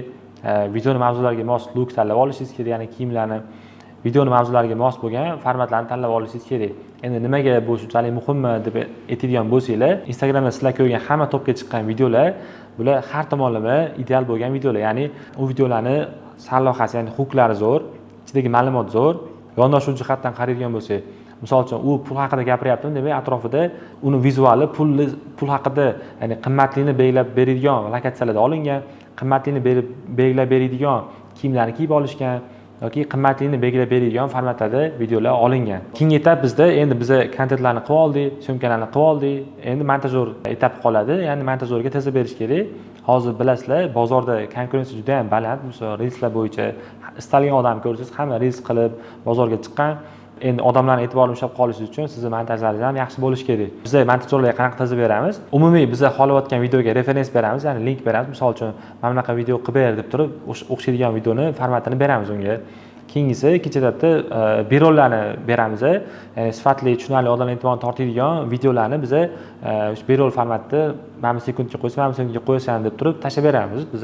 Keyingisi video boshiga odamlarning e'tiborini ushlab qolish uchun sarlavhani yozib beramiz. O'sha biz qo'yayotgan reysda topga chiqish uchun, misol uchun har tomonlama o'ylashimiz kerak. Misol uchun videoni scroll qilib ko'radiganlar bor, yoki Instagram qidiruvdan topadiganlar bor, yoki просто tak, misol uchun kimlardir she'r bo'lib jo'natgan, uni ochmasdan oldin chiqadigan sarlavhalarni biz boshidan yozib berishimiz kerak bo'ladi. Keyingisi videoda ishlatilgan shriftga referens, misol uchun qanaqa shrift xohlagansiz, referenslarni berasiz montajyorga va videoda ishlatilgan tekst ranglari. Misol qanaqa rang bo'lishi kerak? Agar meditsina sohasi bo'lsa, ko'proq oq ranglar ko'proq tushadi. Pul sohasi bo'lsa, sariq ranglar ko'proq tushadi. Shunaqa qilib tanlab olasiz. Keyin videodagi muzikalarga referens, backgroundidagi. Hop, keyingisi har bitta obuna bo'lish knopkasi uchun alohida animatsiya yasab olish. Bu juda ham muhim qismi. Biz har bitta klientimizga shunaqa animatsiyalar bilan yasab alohida qilib olganmiz. Ya'ni odam videoni ko'rdi, e'tiborini ushlab qoldi, endi oxirida obuna bo'lish uchun. Endi kontent e'tibor berishimiz kerak bo'lgan muhim qism bu 80-20 qoidasi. Ya'ni bu qanaqa qoida? 80% siz sohangiz atrofida gapirasiz, ekspertligingiz, siz bosib o'tgan yo'lingiz, qanaqa кейslaringiz bo'lganligi haqida gapirasiz. 20% sizga shaxsiyatingizni ochib beradigan kontentlar, sotuvga undaydigan kontentlarni ochib berasiz. Keyingisi bu 80% vaqtingizni sinalgan formatdagi kontentlarga sarflang. Ya'ni misol uchun sizda aytaylik 50 rubrika yaxshiroq ketdi, demak siz ko'proq mana shu rubrika atrofida kontent qilishingiz kerak. Qolgan 20%ni o'zingiz eksperiment qilib ko'rasiz. Ya'ni sizni sohangizda umuman hech kim qilmagan stildagi videolar, hech kim qilmagan mavzudagi videolarni olib chiqib video Instagramga qo'yib ko'rasiz. Yaxshi ketadigan bo'lsa, demak, buni ham o'zingizga qanaqadir rubrika sifatida olib olasiz. Shunaqa qilib testli formatda Instagram boshlash kerak bo'ladi. Endi biz har doim klientlar bilan ishlaymiz va ular bilan bir haftada bir uchrashib, отчетlarni ularga topshiramiz, ya'ni haftalik tahlil qilib beramiz. Aytaylik, Ziyod akani misolini oladigan bo'lsak, misol uchun bularni bir haftada qanchalik tur olib kirdik, nima bizda videolar yaxshi ketdi, nimalar ketmadi va keyingi haftadagi planimiz qanaqa, nimalar qilmoqchimiz yoki sizda qanaqa ideyalar bor aka deb turib gaplashib, tahlillarni qilib olamiz. O'zingiz uchun ham bu tahlillarni olib boradigan bo'lsangiz, sizda auditoriya olib kirishdan muammo bo'lmaydi va sotuvlarga qiyinchilik sizda bo'lmaydi. Misol uchun biz ishlagan Olim akani keysida ko'radigan bo'lsak, biz отчетlarni qanaqa qilamiz? Ya'ni отчет bu klient so'rasa so'ramasa o'zimiz uchun qilib qo'yamiz. Sababi qaysi videomiz yaxshi ketyapti, qaysi format yaxshi ketyapti, qaysi rubrika yaxshi ketyapti bilib olishligi uchun. Biz qilgan ishlarimizni hammasini yozib boramiz bu yerga va jadval qo'yganmiz. Misol uchun aytaylik, biz qo'ygan reyslar bu yerda ham mavzularni qo'yib olamiz, yozib olamiz, hammasini yozib olib turib, nechta like bo'lgan, nechta kommentariy, nechta saqlanib bo'lgan, prosmotr qanaqa, shuni necha foizi tashqarida, necha foizi o'zimiz organik auditoriyadan, nechta telefondan ko'rildi, ya'ni unique account ID qanaqa bo'lgan, время просмотра qanaqa bo'lgan, взаимодействие, действие profil, среднее время просмотра qanaqa bo'lgan, necha sekund bo'ldi, videoni oxirigacha ko'rganlar soni necha foiz, bularni o'lchab olamiz. Podpiska nechta keldi yoki konversiya podpiska nechta bo'ldi, hammasini bilib olamiz va yaxshi ketgan videolarni men o'zim uchun belgilab olaman. Ya'ni mana shu video menda yaxshi ketdi, demak shunaqa atrofida kontent qilishim kerak degan narsani bilib olaman va o'zimni kontent makerlariga aytib, mana shunaqa atrofida qilishimiz kerak ekan deb ularga tushuntiraman. Ya'ni shu atrofida qilib, ya'ni tezroq auditoriya olib kirishga yordam beradi. 1853 ta auditoriya olib kirgan videomiz bo'lgan. Ya'ni to'k urish xavfi kuchli bo'lgan uy jihozlari 9000 ta like, 495 mingta prosmotr, 377 mingta telefondan ko'rilgan, bu 89 kun ko'rilgan Instagramda. Bular hamma anaqalarni ko'rganmiz va 1853 ta bu podpiska olib kelgan bizga. Hop, keyingi videoni ko'radigan bo'lsak, to'kirgan odamga tez yordam berish uchun nima qilish kerak degan mavzu. 16 mingta like, 536 mingta ko'rilgan edi o'sha paytda, lekin hozir 1 milliondan oshib ketgan bu video.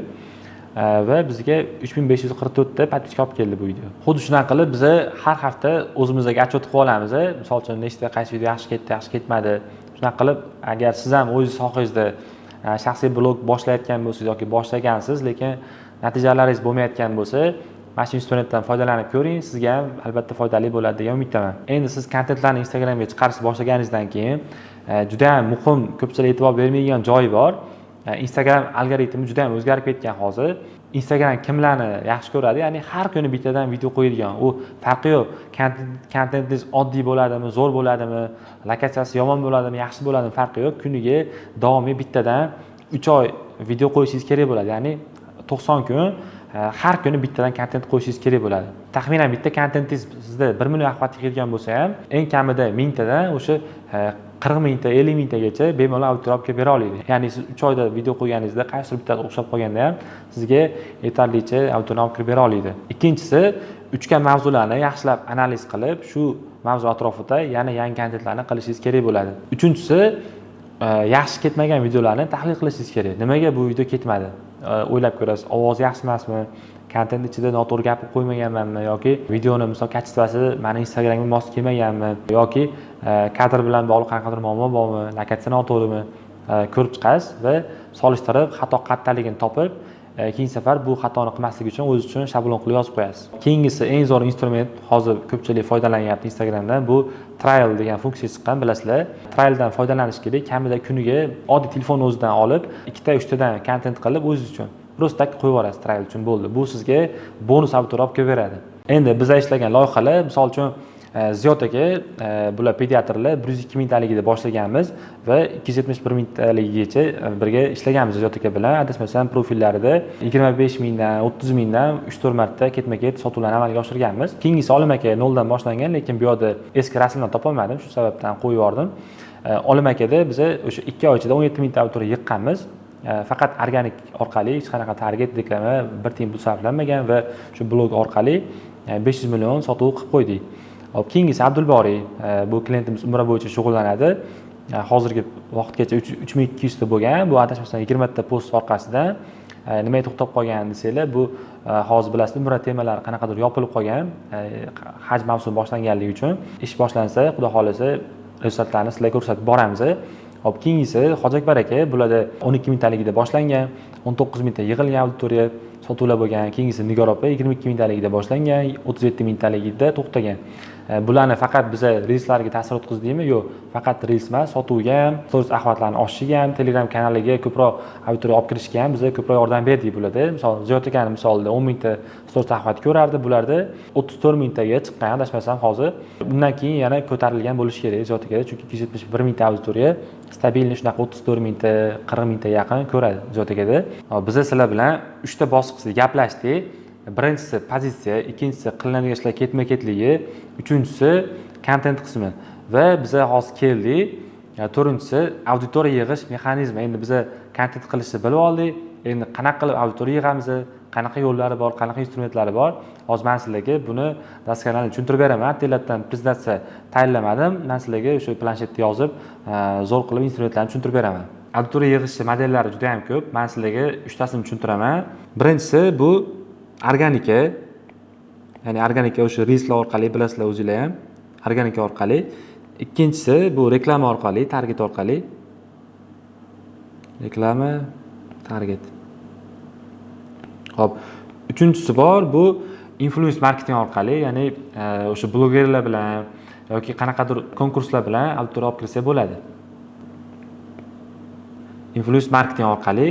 Xo'p, endi bularning nima farqi bor deydigan bo'lsanglar, bularning hammasini narxida ozgina raznica bo'ladi, lekin tezligi hammasida bir xil. Misol uchun, organikada ham hozir yaxshi instrumentlarni qo'llaydigan bo'lsangiz, даже influencerga o'xshab, bilasizlar, influencerda reklama qilganligingiz evaziga, misol uchun bir hafta yoki 10 kun ichida sizga 10 mingtalab, 5 mingtalab yoki 20 mingtalab auditoriya olib o'tish imkoniyati bor. Lekin biz shuni organikada ham qila olamizmi? Qila olamiz. Organikada to'g'ri instrumentlarni ishlatish orqali bemalol katta auditoriya olib kirsa bo'ladi. Xo'p, reklamada qila olamizmi? Reklamada ham qila olamiz. Endi bularning nima farqi bor deydigan bo'lsanglar, organikaga biz umuman pul tikmaymiz. Organikaga yonimizdan pul sarflamaymiz, faqat komanda uchun, syomka uchun, xarajatlar uchun pul sarflaysiz, lekin bir tiyindan blog uchun pul sarflamaysiz. Xo'p, reklama sarflaysizmi? Sarflaysiz. Taxminan misol uchun bizga aytaylik 5 mingta maqsadli auditoriya kerak yoki bizga lead bo'lib tushadigan auditoriya kerak. Taxminan 500 $1000 sarflaysiz. Endi bu shunda lead narxi yoki o'sha kirayotgan auditoriya narxi arzon bo'lganda hisoblayapman. Arzon bo'lganda shu primerni taxminan 500 yoki $1000 yoki auditoriya sizni sohangiz ustki bo'ladigan bo'lsa, undan ko'proq pul bilan olib kirishingiz mumkin bo'ladi. Xo'p, influence marketing bor.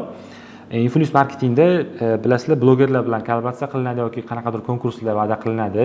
Qancha pul sarflaysizlar, ya'ni sovg'a berasiz, misol sovg'angizni qiymati bor, bilmayman bu necha pul turadi, qimmatroq bo'lishi mumkin. Yoki blogerni o'sha narxi, bloger bilan kollaboratsiya qilganingiz narxi taxminan, misol uchun bu sizga manbalarga qaraganda 3-4 barobar qimmatroqga aylanadi. Misol uchun taxminan hozirgi kunda oddiy blogerda bitta postda $3000 turadi. Tipa shunaqa o'z hisob kitobini qilib olaverasiz, bu yerda qimmatroqga aylanadi sizga. Hop, bizda keyingi instrument bor, auditoriya yig'ish mexanizmiga. Bu AIS modeli bor. Ya'ni bu qanaqa model? Hozir men sizlarga tushuntiraman. Ya'ni bu A degani awareness, tanishtiruv. Ikkinchisi bu I degani interest degani, ya'ni qiziqtirish yoki bu bizning tilda progress deyiladi. Progress yozuv xunuk bo'ladi, e'tibor beraysizlar. Hop, uchinchisi bu conversion, ya'ni obuna bo'lish yoki call to action. Conversion obuna deb qo'yamiz. Obuna bo'lish. Endi bu AIC modeli qanaqa ishlaydi deb so'raydigan bo'lsanglar, ya'ni biza kontent qilishni bilib oldik. Endi auditoriya olib kirish bosqichidamiz. Auditoriya olib kirish uchun biza nima ishlarni ketma-ketlikda qilishimiz kerak. Ya'ni auditoriya olib kirib oldik.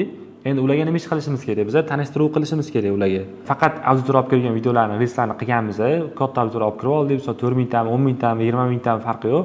Olib kirib oldik. Endi ularga biza o'zimizni tanishtirishimiz kerak. Ya'ni biza kimmiz, qanaqa yo'l bosib o'tganmiz, nima ishlar qilganmiz, tushuntiramiz bularga. Tushuntirgan videolar bo'ladi, reelslar. Xo'p, ikkinchi etapida bizda qiziqtirish etapi bo'ladi, progress qilish etapi. Ya'ni kirgan auditoriyaga biza tanishtiruv qildik, o'zimizni tushuntirib oldik, kimligimizni 5-6 ta reelsda yoki har bitta 3 ta bittada reelsda tushuntirib oldik. Xo'p, ikkinchi etapida qiziqtirishimiz kerak, progress qilib. Xo'p, bu etapda biza tushuntirib berishimiz kerak bo'lgan narsalar bor. Ya'ni o'zi sohaga qanaqa kirib qolganmiz, sohaga kirganimiz, nima qiyinchiliklardan o'tganmiz, qanaqa keyslarimiz bo'lgan bizani, nima yengilliklar bor menda hozir misol uchun. Necha yil tajribam bor, hammasini yozib tushuntirasiz, progress qilasiz kirgan auditoriyangizni. Ya'ni bu sizlarga sodiqlikni oshiradi. Ertadan keyin fanatizmga aylanadi. Ertadan keyin siz misol uchun xizmatni, mahsulotni istalgan tosh sotaman desangiz ham, progresslangan auditoriyaga sota olasiz. Chunki bu sizga fanat bo'lgan, sizni gapingizni qila oladigan, qo'pol qaytgan, qarz so'raydigan, qarz so'rasa ham beradigan auditoriya hisoblanadi sizga. Xo'p, conversionni endi biza bu sotuv desak ham bo'ladi buni. Sotuv desak ham bo'ladi. Biz asosan bu yerda sotamiz. Yani obuna bo'lishga sabablarni keltirib berdik, biza sotuv qilamiz bu yerda. Kirgan auditoriyaga. AIC modeli taxminan shunaqa ishlaydi. Tushundinglar degan umiddaman. Endi biza auditoriya yig'ish mexanizmini qisqacha tushunib oldik. Endi kontent turlari ham bor. Men sizlarga tushuntirib beraman. Qanaqa kontent turlari orqali biza qanaqa auditoriya olib kira olamiz. Misol uchun sizning xizmatingiz bor. Xizmat yoki mahsulotingiz bor. Mahsulotingiz bor. Aytaylik, xizmat bo'lsa, siz taxminan stomatologsiz. Xo'p, sizga kim kerak? Ya'ni siz qanaqa xizmat sotmoqchisiz? Xo'p, sizga patsient kerak. Nima uchun blog qilmoqchisiz? Pul topish uchun. Demak, pul topish uchun sizga patsient kerak, to'g'rimi? Agar stomatolog bo'lsangiz, patsientlarni olishimiz uchun bizni tishida muammosi bor odamlarni topishimiz kerak. Tishida muammosi bor odamlarni topishimiz kerak. Xo'p, bunaqa odamlar necha yosh bo'ladi taxminan? Tishida muammosi bor. Yoshi farqi yo'q. Misol uchun, yoshining farqi yo'q. Xo'p, jinsini farqi bormi? Jinsini ham farqi yo'q, misol uchun. Buni ham farqi yo'q. Xo'p, bunaqa odamlarni daromadida farqi bo'lsa, bizga keladimi, kelmaydimi? Bunda farqi bor. Nimaga? Chunki stomatologiya sohasi bilasiz, ozgina narsa qimmatroq turadi. Pul bor auditoriyaga olib kirishingiz kerak. Endi biza bu kriteriyalarni bilib oldik. Yosh farqi bizda yoshdan umuman farqi yo'q, jinsdan umuman farqi yo'q va puldan, lekin puli bor odamlarni yig'ishimiz kerak va tishida muammosi bor odamlarni yig'ishimiz kerak. Endi bularni biza qanaqa yig'amiz degan savol. Xo'p, bunaqa odamlarni biza o'sha masalaga boshida aytgandaqa og'riqlarni bilib olasiz, xohishlarni bilib olasiz va kutuvlarni bilib olishingiz kerak bo'ladi. Bular nima? Shunaqa og'riq, xohish, qo'rquv, kutuvlari bor. bilib olasiz, shu muammolar orqali siz kontentingizda olib chiqasiz. Hozir men sizga foizlarni tushuntirib beraman, qanaqa bo'lishini. Misol uchun, bularning og'rig'i, tishi sariq bo'ladi ko'pchilikda. Agar siz ham tishingiz sariq bo'lib 1 yildan beri yurgan bo'lsangiz, tabriklayman, 3 oydan keyin sizni tishingiz to'kilishi boshlaydi degan qo'rqinchli huklar bilan bularni olib kirsangiz bo'ladi. Endi bu bitta muammosi. Agar siz og'zingiz sasisa degan, mavzu misol uchun. Shunaqa mavzular bilan taxminiy kontent qilasiz bularga. Ya'ni sizni auditoriyangiz, siz xizmat sotmoqchi edingiz, boshiga qaytamiz. Xizmat sotmoqchi edingiz, stomatolog edingiz, sizga pasiyent kerak, to'g'rimi? Demak, pasiyent kerak ekan, siz auditoriyangiz kimligini bilib oldingiz, tishida muammosi bor odamlar. Bularni yoshida farqi bormi? Yo'q, sizga to'g'ri kelaveradi. Misol, istalgan auditoriya to'g'ri keladi. Bularni jinsida farqi bormi? Yo'q, to'g'ri kelaveradi sizga bular. Bularning puli farqi bormi? Ha, pulda farqi bor, demak, buni biz o'zimizga petitsiya qilib olamiz. Ya'ni pulda farqi bor, demak, bu joyga e'tibor berishimiz kerak. Og'riqlarni bilib oldik. Endi biz shu og'riqlarni yechim sifatida, ya'ni shu auditoriya uchun biz gapiramiz. Shu auditoriya uchun biz gapirib chiqamiz. Bu sizni birinchi segmentingiz hisoblanadi. Birinchi segmentingiz. Endi sizning mahsulotingiz ham bor deylik. Siz stomatologsiz o'zi, lekin mahsulotingiz ham bor. Qanaqa mahsulot bo'lishi mumkin? Stomatologiyaga oid instrumentlar, aytaylik. Stomatologiyaga oid instrument sotmoqchisiz.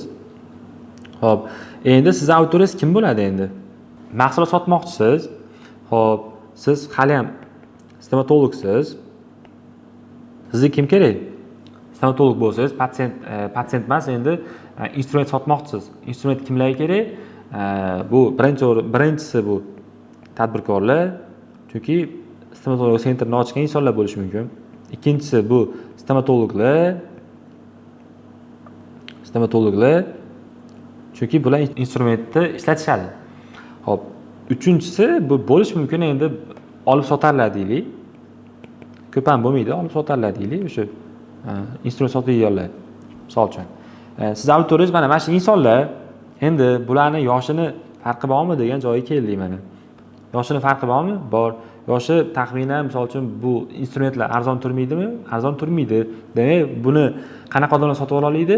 Puli borlar. Birinchisi puli bo'lishi kerak. Puli bor. Xo'p, ikkinchisi kim bo'lishi kerak? Bular taxminan yoshi 25 dan kattaroq odamlar bo'lishi kerak. 25 dan katta bo'lishi kerak.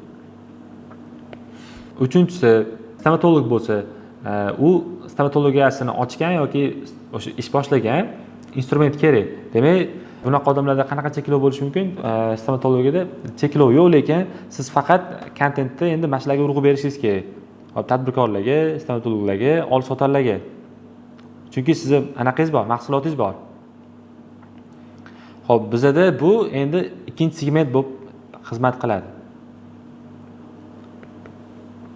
Ikkita segment bor. Segmentni qanaqa qilib farqlash kerakligini bilib oldingiz. Endi bu segmentlarga mos kontentlarni qanaqa qilib ishlab chiqaman degan savol bo'lishi mumkin sizda. Endi men sizga tushuntirib beraman. Xo'p, endi kontent turlari. Nima kontent turlari deydigan bo'lsa, sizda ikkita segment bor edi. Birinchi segment, ikkinchi segment. Siz shunaqa auditoriya yig'moqchisiz. Bularga sotmoqchisiz-da endi. Qo'pol qilganda mahsulotingiz bilan xizmatingizni sotmoqchisiz. Hop, birinchi segment bizda xizmat edi, ikkinchisi mahsulot edi. Hop. Endi qanaqa kontent qilishim kerak degan savol. Siz noldan blog boshlagansiz, tasavvur qiling, blogingiz hali yo'q, Instagram ochgansiz, noldan boshlagansiz. Siz faqat boshida faqat auditoriya olib kirish uchun harakat qilasiz. Auditoriya olib kirish uchun harakat qilasiz. Taxminan 60% qiladigan kontentingiz boshida faqat auditoriya olib kirishga moslashgan bo'lish kerak. Ya'ni siz qanaqa ular bilan ularni qiziqtiradigan, ularni bir sotib oladigan kontentlar bo'lmasligi kerak. Faqat ularni olib kiradigan kontent bo'lishi kerak. Ya'ni ismingiz Farruh bo'lsa, Farruh shunaqa mutaxassis ekan, shuni kuzatishim kerak ekan degan fikrga keltirib qo'yishingiz kerak ularni. Xo'p, endi biz 60% auditoriya olib kirdik. Endi biz kirgan auditoriyani qizdirishimiz kerak, ya'ni progress qilishimiz kerak. Ya'ni progress. Bu taxminan bizda 30%. Xo'p, endi biz auditoriyani olib kirib oldik, qizdirib oldik, paragrafni o'tkazib oldik. Endi nima qilishimiz kerak? Sotishimiz kerak. Xo'p. Sotuv. Sotuvchi kontent qilishingiz kerak endi. Bu 10% deylik. Shunda siz auditoriyani olib kirib oldingiz, ikki xil segmentdan olib kirdingiz, bundan olib kirdingiz. Bundan olib kirdingiz. Kontentingizni ikki xil qilyapsiz.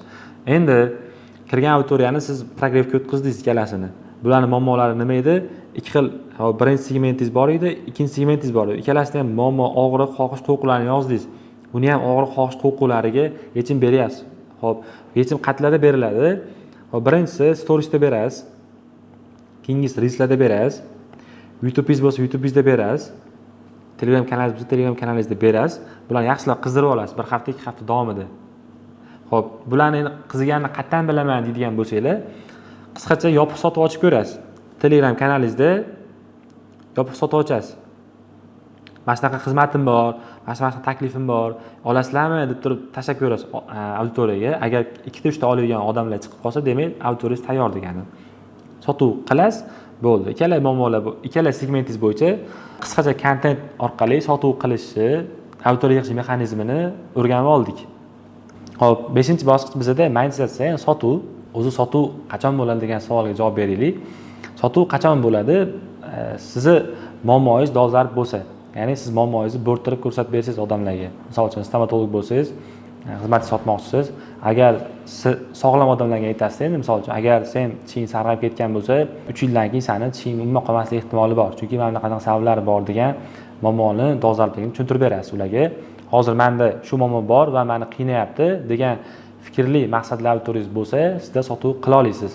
Endi bunaqa auditoriyani yig'ib olish uchun sizda to'g'ri kontentlar orqali, to'g'ri instrumentlar orqali maqsadli auditoriyaga yig'ishga harakat qilgan bo'lishingiz kerak. Hop, keyingisi bu yechimga ishonish. Sotuvda, ya'ni aynan shu mahsulot yoki xizmat meni muammoimni hal qila oladi degan fikri bo'lsa. Hop, uchinchisi ekspertga ishonsa, ya'ni sizni mutaxassisligingizni ko'rsa, ya'ni aynan shu odam meni aldamaydi, natijaga olib boradi. Shu odam bilan men natijaga erisha olaman degan odamning fikri bo'lsa, qachon sotuv bo'ladi? Shu 3 ta narsani tengdaniga siz ko'rsatadigan bo'lsangiz, o'ylaymanki, любой sohada xizmat sotasizmi, mahsulot sotasizmi, bemalol sotuvlar bo'ladi. Faqat hozirgi bilasizlar, hozir zamon juda ham rivojlanib ketgan, odamlar ham juda aqlli bo'lib ketgan. Misol uchun har xil devicelar, telefonlar, platformalar chiqib ketgan. Sotuv, eski sotuv modellari juda ham hozir ishlamayapti. Shuning uchun yangi varonkalar chiqib ketgan. Bularni foydalanish hali xudo xolisa o'rganamiz. O'sha yangi varonkalardan foydalanish orqali, lekin shu 3 ta narsani ko'rsatish orqali bemalol sotuvlarni qilsa bo'ladi istalgan sohada. Xo'p, endi qachon sotib oladi bizdan mijoz degan savolga, birinchisi sohada kuchli mutaxassis bo'lsangiz, ya'ni kuchli mutaxassisligingizni ko'rsatgan bo'lsangiz, kontentlarda, misol uchun storieslarda yoki highlightslarda o'sha sizga kirgan auditoriyaga kuchli mutaxassislik ochib bergan bo'lsangiz, qachon sotib oladi? Ikkinchisi, o'zi shu sohani B nuqtasida bo'lsa. Ya'ni tasavvur qiling, investor misol oladigan bo'lsak, ikkita investor turibdi, ikkalasi ham investor, misol uchun o'sha bilmayman, aksiyalar orqali, qanaqadir soha orqali targ'ib qilgan odam bo'lsa, birinchisi zo'r kiyim olgan va u odamni misol uchun realniy shu soha orqali pul topgan va sohasi natijalari bor. Topgan pulini rezultatlari bor. Ya'ni u odam misol uchun BMWda kelyapti, u odam misol uchun qayerdandir qimmat uy sotib olgan, keyingisi kelyapti-da, u ham investor, lekin kiyimlari arzon kiyimlar kiyib olgan, misol uchun mashinada kelmagan, misol uchun qanaqadir uylari borligini ko'rsatmagan, lekin aslida bu ham investor, lekin o'sha uyda puli bordir balkim, lekin mashina olmagan, misol uy olmagan. Ko'p odamlarning tanlov imkoniyati bo'ladigan bo'lsa, odamlar birinchi shaxsdan sotib olishadi. Nimaga? Chunki u odam shu sohani B nuqtasidaligini ko'rsatib beryapti. Shu sababdan odam qachonki o'zini sohasini B nuqtasi bo'lsa, misol uchun yana bitta misol, sizlarga fitness trenerga bormoqchisiz, fitness trenerda xizmat sotmoqchisiz, ikkitasi turibdi, bittasi kachuk, bittasi oddiy ozg'inroq bitta bola turibdi. Kelasiz, qaysi biridan sotib olasiz? Tasavvur qiling. Bormoqchisiz aliga. Albatta, o'zini tanasini o'zgartirgan kachuk odamni sotib olasiz. Sen mana oddiy odamga nisbatan. Xo'p, uchinchi instrument bu yetarlicha tajriba yoki keyslar bo'lsa. Siz stomatolog bo'lsangiz, o'sha stomatologiyada yetarlicha odamlarni davolab qo'ygan bo'lsangiz, yetarlicha odamlarning ishlarini zo'r qilib qo'ygan bo'lsangiz, o'shanda sizda yana kliyentlar oqimi bo'lishni boshlaydi. Xo'p, to'rtinchisi mijoz mutaxassisda o'zini ko'rsa, ya'ni uni qadriyatlari to'g'ri kelsa. Ya'ni mijozning qadriyatiga mos mutaxassis bo'lsa, o'shani sotib ola olasiz. Ya'ni misol siz qadriyatli inson bo'ladigan bo'lsangiz, ya'ni qadriyatli deganda o'zingiz to'g'ri yo'lda yuradigan inson bo'lsangiz, sizga shunaqa o'zingizga o'xshagan insonlar kelishni boshlaydi. Agar siz noto'g'ri narsalarni targ'ib qiladigan inson bo'lsangiz, sizga ham katta ehtimol bilan shunaqa auditoriya yig'ilishni boshlaydi. Va u odam sizda o'zini ko'rganligi uchun sizdan sotib ola oladi o'ylanmasdan. Bu menga o'xshagan fikrlar ekan, men ham demak menga to'g'ri keladi degan xayolda fikr bo'ladi. Xo'p, endi 5-inchisi mahsulot yoki xizmatiga talab bo'lsa sotib bo'ladi. Ya'ni bilasizlar, bozorda olma olasiz, nimadir sotib olayotganingizda ko'pchilik to'plangan bitta joy bo'ladi. Borib turib nima ekan deb qiziqib borasiz, o'sha olgingiz keladi. Bu o'sha mahsulotga talab borligini bildiradi. Ya'ni demak bunda nimadir borki, ko'proq sotyapti degan narsa bor. O'shaning uchun bizani o'sha marketing tilida social proof degan narsa bor. Mahsulotga talab ko'rsatib beradigan instrument. Keyingisi soha ortidan erishgan natijalar bo'lsa, ya'ni pul. Misol uchun hamma odam men oyiga 10 ming topaman, 20 ming topaman yoki 1000 dollar topaman deyishi mumkin, lekin hop 20 ming topsang, 20 mingni rezultati qanaqa, nima bilan o'lchanadi? Misol sotib olgan narsalari bilan, yurgan mashinasida, qimmat joyga kirgani yoki qimmat restoranda ovqatlanishi bilan o'lchanadi. Shunaqa instrumentlar orqali, ko'rsatish orqali yana sotuvlarni qilsangiz bo'ladi. Hop, 7-inchisi bu maxsus taklif berilsa, ya'ni defitsit berilsa, shu mahsulotingiz tugab borayotganini, misol uchun o'zi 10 ta qoluvdi, lekin sizda 20 ta klient borligini ko'rsatilsa, mahsulotingiz o'zidan o'zi absolyut sotilib ketadi. Hop, keyingisi xavfsizlik uchun garantiya bo'lsa, bu odamga ishonchni juda ham ko'tarib beradi. Hisobdan garantiyali bor joyda ko'proq sotuvlar bo'ladi. Endi qachon sotib oladi degan savolga mana bizda 8 ta ko'rsatilgan narsalar bor. 8 ta qadamni hammasini ko'rsatib berilgan bo'lsa, o'ylaymanki istalgan sohada blog orqali sotuvlarni amalga oshirsa bo'ladi bemalol. Keyingisi blogda monetizatsiyani 3 ta turi bor. Birinchisi bu ekspertlikni sotish, ya'ni o'zingizni mutaxassisligingizni, bosib o'tgan yo'lingizni, shaxsiyatingizni ko'rsatish orqali mahsulotingizni yoki xizmatingizni sota olasiz. Hop, ikkinchisi auditoriyani sotish, reklama, ya'ni ko'pincha biz O'zbekistonda kimlar bu yo'ldan foydalanadi? Blogerlar, misol uchun. Ular mahsulot sotmaydi, faqat auditoriyasini sotib pul qilishadi. Uchinchisi bu hamkorlik, affiliate marketing deyiladi.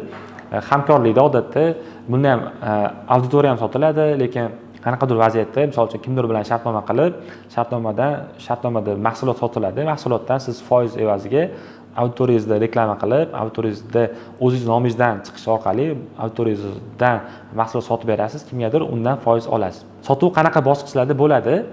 Sotuv birdaniga bo'lmaydi, ketma-ketligi bor, ya'ni varonka orqali sotuvlar bo'ladi.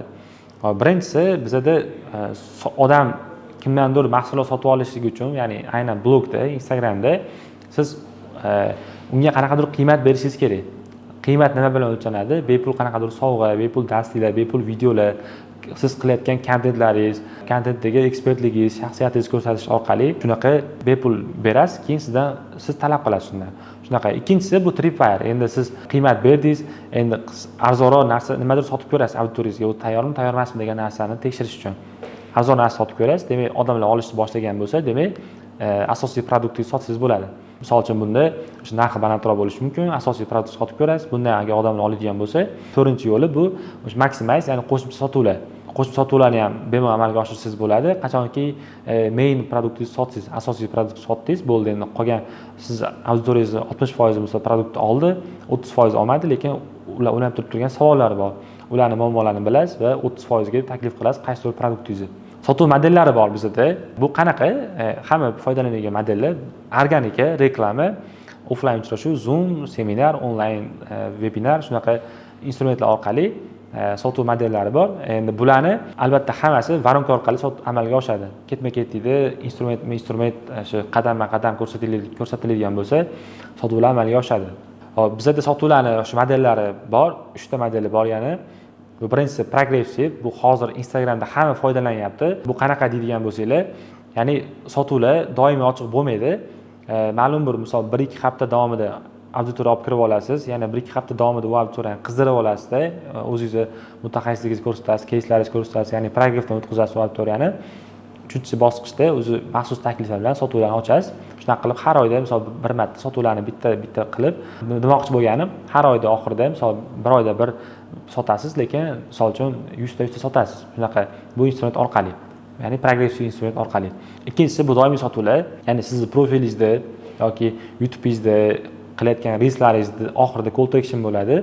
Doimiy misol uchun profilni biosiga link qo'yib qo'yasiz. Qanaqadir profil linkmi yoki saytmi farqi yo'q, o'sha odamlarni ro'yxatdan o'tkazish uchun. Doimiy sotuv ochiq bo'ladi sizda. Odamlar videoni ko'radi, sotib olaveradi. Videoni ko'radi, sotib olaveradi. Shunaqa. Bu doimiy sotuv modeli.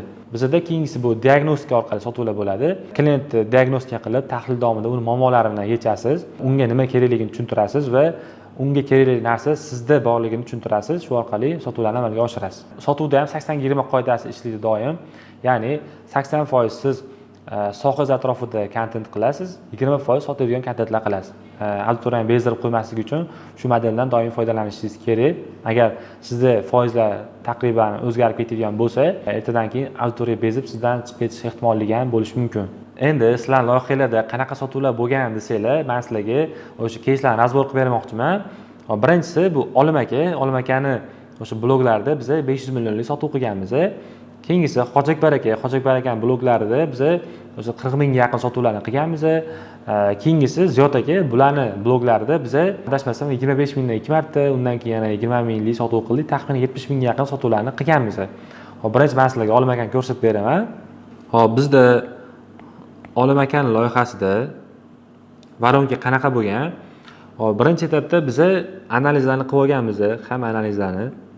Ya'ni auditoriyani to'liq men bilib olganman, konkurentlarni hozirgacha esimdan chiqmaydi, bilib olaman. Hammasini bilib olib, ularni qanaqa produkti bor, nechta pul turadi narxi, qanaqa taklif berib sotishyapti, nima instrumentdan foydalanishgan, qanaqa voronkasi ularni hammasini analiz qilib ketma-ket bilib olganligim uchun o'zimga oddiy bitta voronkani tanlab olganman va shu orqali sotuvlarni qilganmiz. Bu voronka qanaqa? Birinchi Olim akani bloglari deylik, Instagram ochganmiz. Faqat organika orqali, reels orqali auditoriya yiqqanmiz. Undan keyin biz yig'ilgan auditoriyani progressni o'tkazganmiz. Hop, progressni o'tkazganmiz. Bu qanaqa desanglar, hop, YouTube va Instagram orqali o'sha kontentlarda progressni o'tkazganmiz. Hop, undan keyin biz nima qilganmiz? Varonkada bepul dars berganmiz bularga, qiymat berganmiz. Pul-mulga sotmaganmiz buni, prosta tekinga sotganmiz. Hop, bundan keyin nima qildik biz? VSL dan foydalandik. VSL instrumentidan, ya'ni video. Hop, bu ham YouTube'da. Lekin bu sotuvchi, ya'ni bu video sales letter degan biz instrumentdan foydalanganmiz. Video sales letter. VSL da biz o'sha bitta muammoni ko'tarib, muammo yuzasidan o'sha og'riqlarni, odamlarning auditoriyaning og'riqlaridan kelib chiqqan holatda muammolarni, yechimlarini berdik. Oxirida o'zimiz maxsus xizmatimizni taklif qilib, mahsulotimizni sotganmiz. Xo'p, endi sotuv bo'lgan bu yerdan, keyin sotuv bo'limi lidlar bilan обработка qilib sotuvlarni qilgan. Olim aka mana profilligi. Bularda biz o'sha lead magnetga odam auditoriya tortganmiz. Mana ko'rsanglar bo'ladi hozir taxminan. Hop, mana shu video bo'lgan, nimaga e'tibor berish kerak quyosh paneli o'rnatishda degan umumiy mavzuda kommentariy yozdirganmiz. 3200 ta odam kommentariy qoldirgan. Bundan qolganlar hop direct orqali, endi bu men profilim emasligi uchun tushuntira olmadim. Direct orqali xabar keladi-da, xabarda tanishtiradi, men palonchi-pistonchiman deydi, Olim aka men u bu deyman deydi. Undan keyin botga o'tadi. Knopkani bosgan odam botga o'tadi. Botda ham progress bo'ladi-da, keyin YouTube'ga o'tib ketadi. YouTube'ga men kiramiz mana sizlar bilan hozir.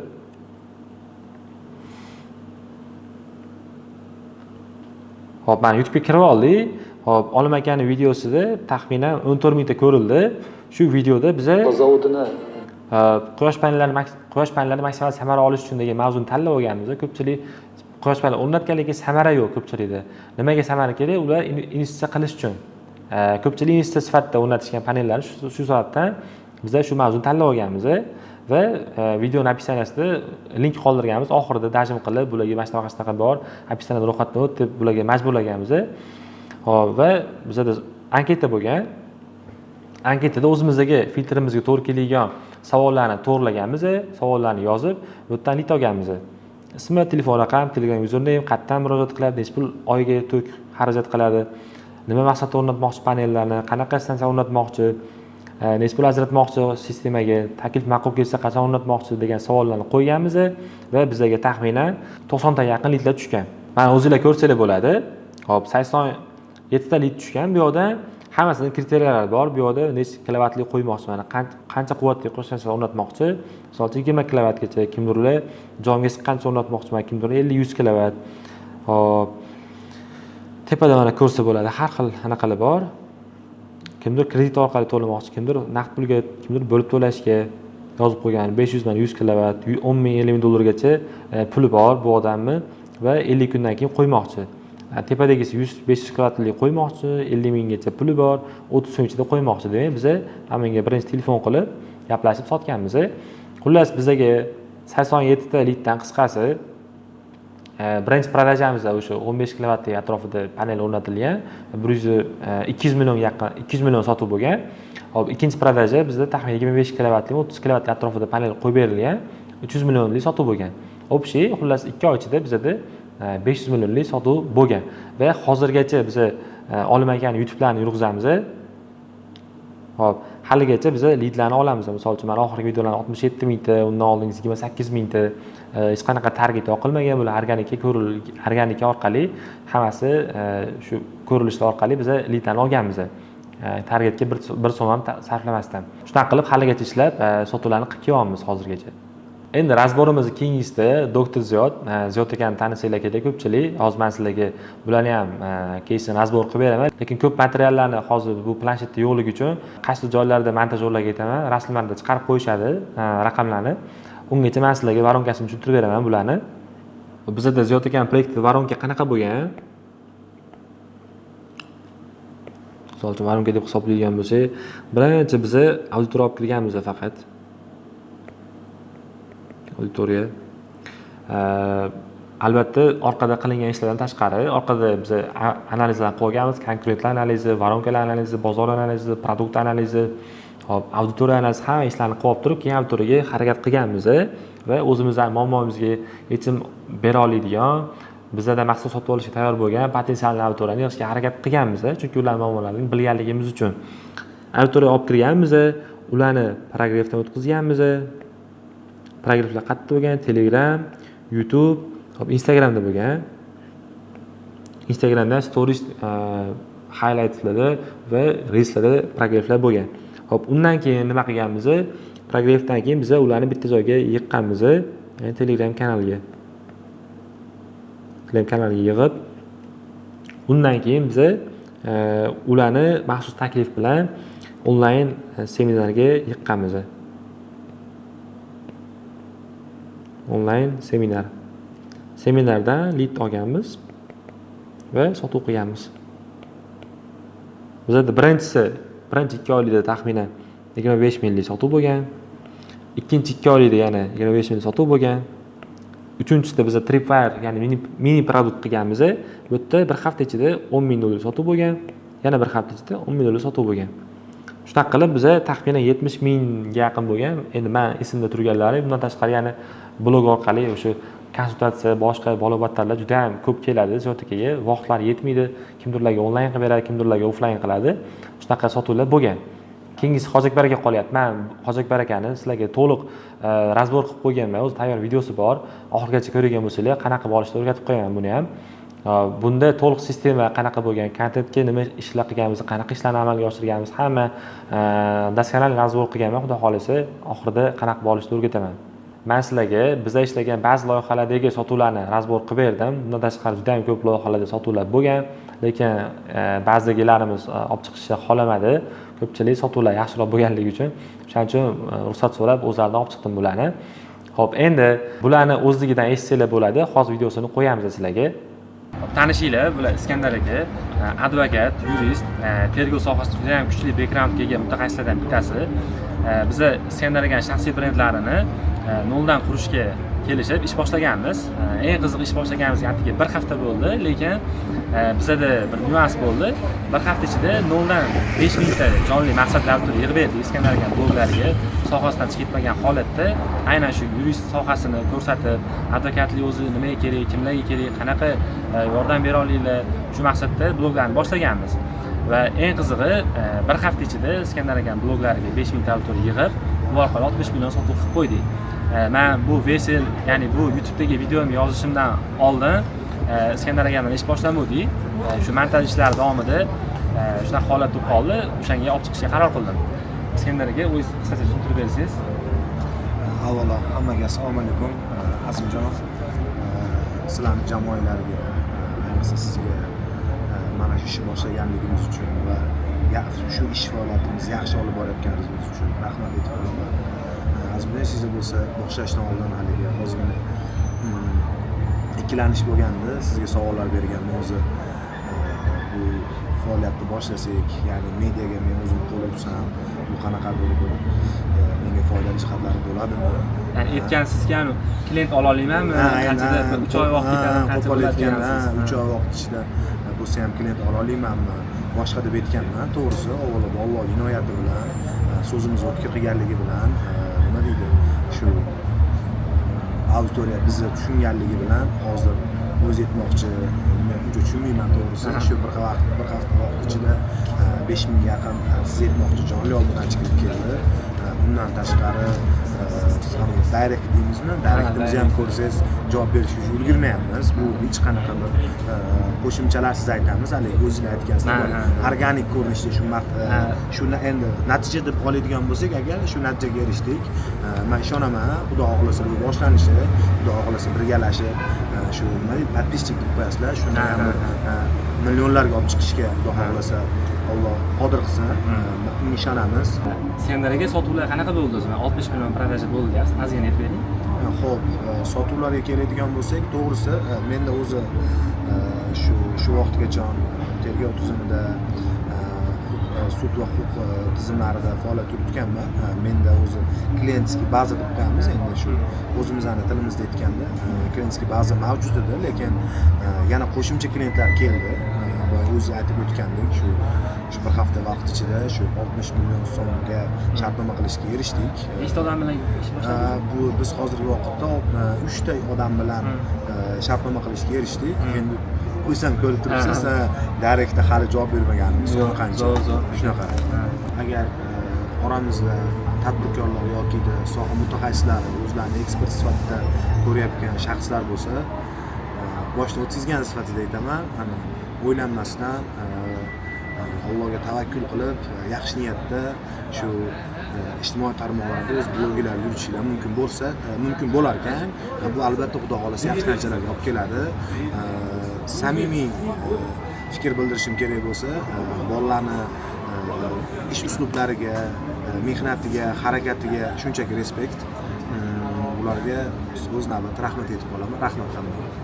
Tanishinglar, bular Hojiakbar aka, investor va tadbirkorlar. Toshkent shahrida bir nechta bizneslari bor va biz Hojiakbar akaning shaxsiy brendlarini yurg'izib 2 oy ichida $35,000 sotuvlarni qildik. Ko'pchilik o'ylaydi, Instagram orqali sotuv qilishim uchun menda kamida 50,000 yoki 100,000 auditoriya bo'lish kerak deb o'ylashadi. Aslida unaqa emas. Bemalol blog boshlab turib ham kam auditoriya bilan to'g'ri strategiya orqali bemalol sotuvlarni amalga oshirsa bo'ladi. Mana Hojiakbar akaning o'zlari ham shu yerdalar. Qisqacha eshitsanglar bo'ladi o'zlaridan. Hojiakbar aka, aytib bersangiz, ozgina qanaqa bo'ldi, nima bo'ldi? Assalomu alaykum hammaga. Hop, men finansistman va biznesmenman. Boshida mana shu biznesni boshlaganligimizdan oldin Azimjon so'radim. Realniy sotuv qilsa bo'ladimi u kichkina auditoriyaga? Chunki menda hech nima tayyor emas edi. Bizda 2 oy vaqtimiz ketdi. Shu hammasini tayyorlashga, YouTube'ga, прогревlarga va hokazo. Sotuvlardan keyin o'zim amin bo'ldim, shu mana shu narsa qilsa bo'lar ekan. Juda ham xursand bo'ldim. Yaxshi prodajalar bo'lyapti, chunki biznesda любой narsada bilasizlar, kiritganligingizdan keyin baribir chiqim bo'lishi kerak, foyda bo'lishi kerak. Bu yerda ham foyda yaxshi bo'ldi va rasxodlar ham bo'ldi.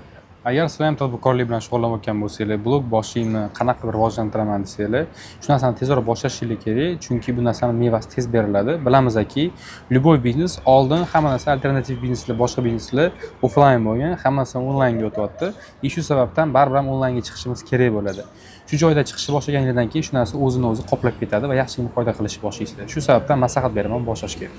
Tanishinglar, bular Muslim aka, tadbirkor va kuchli startaplardan bittasi va OnVision startap asoschisi, juda ham taniqli startaplardan bittasi.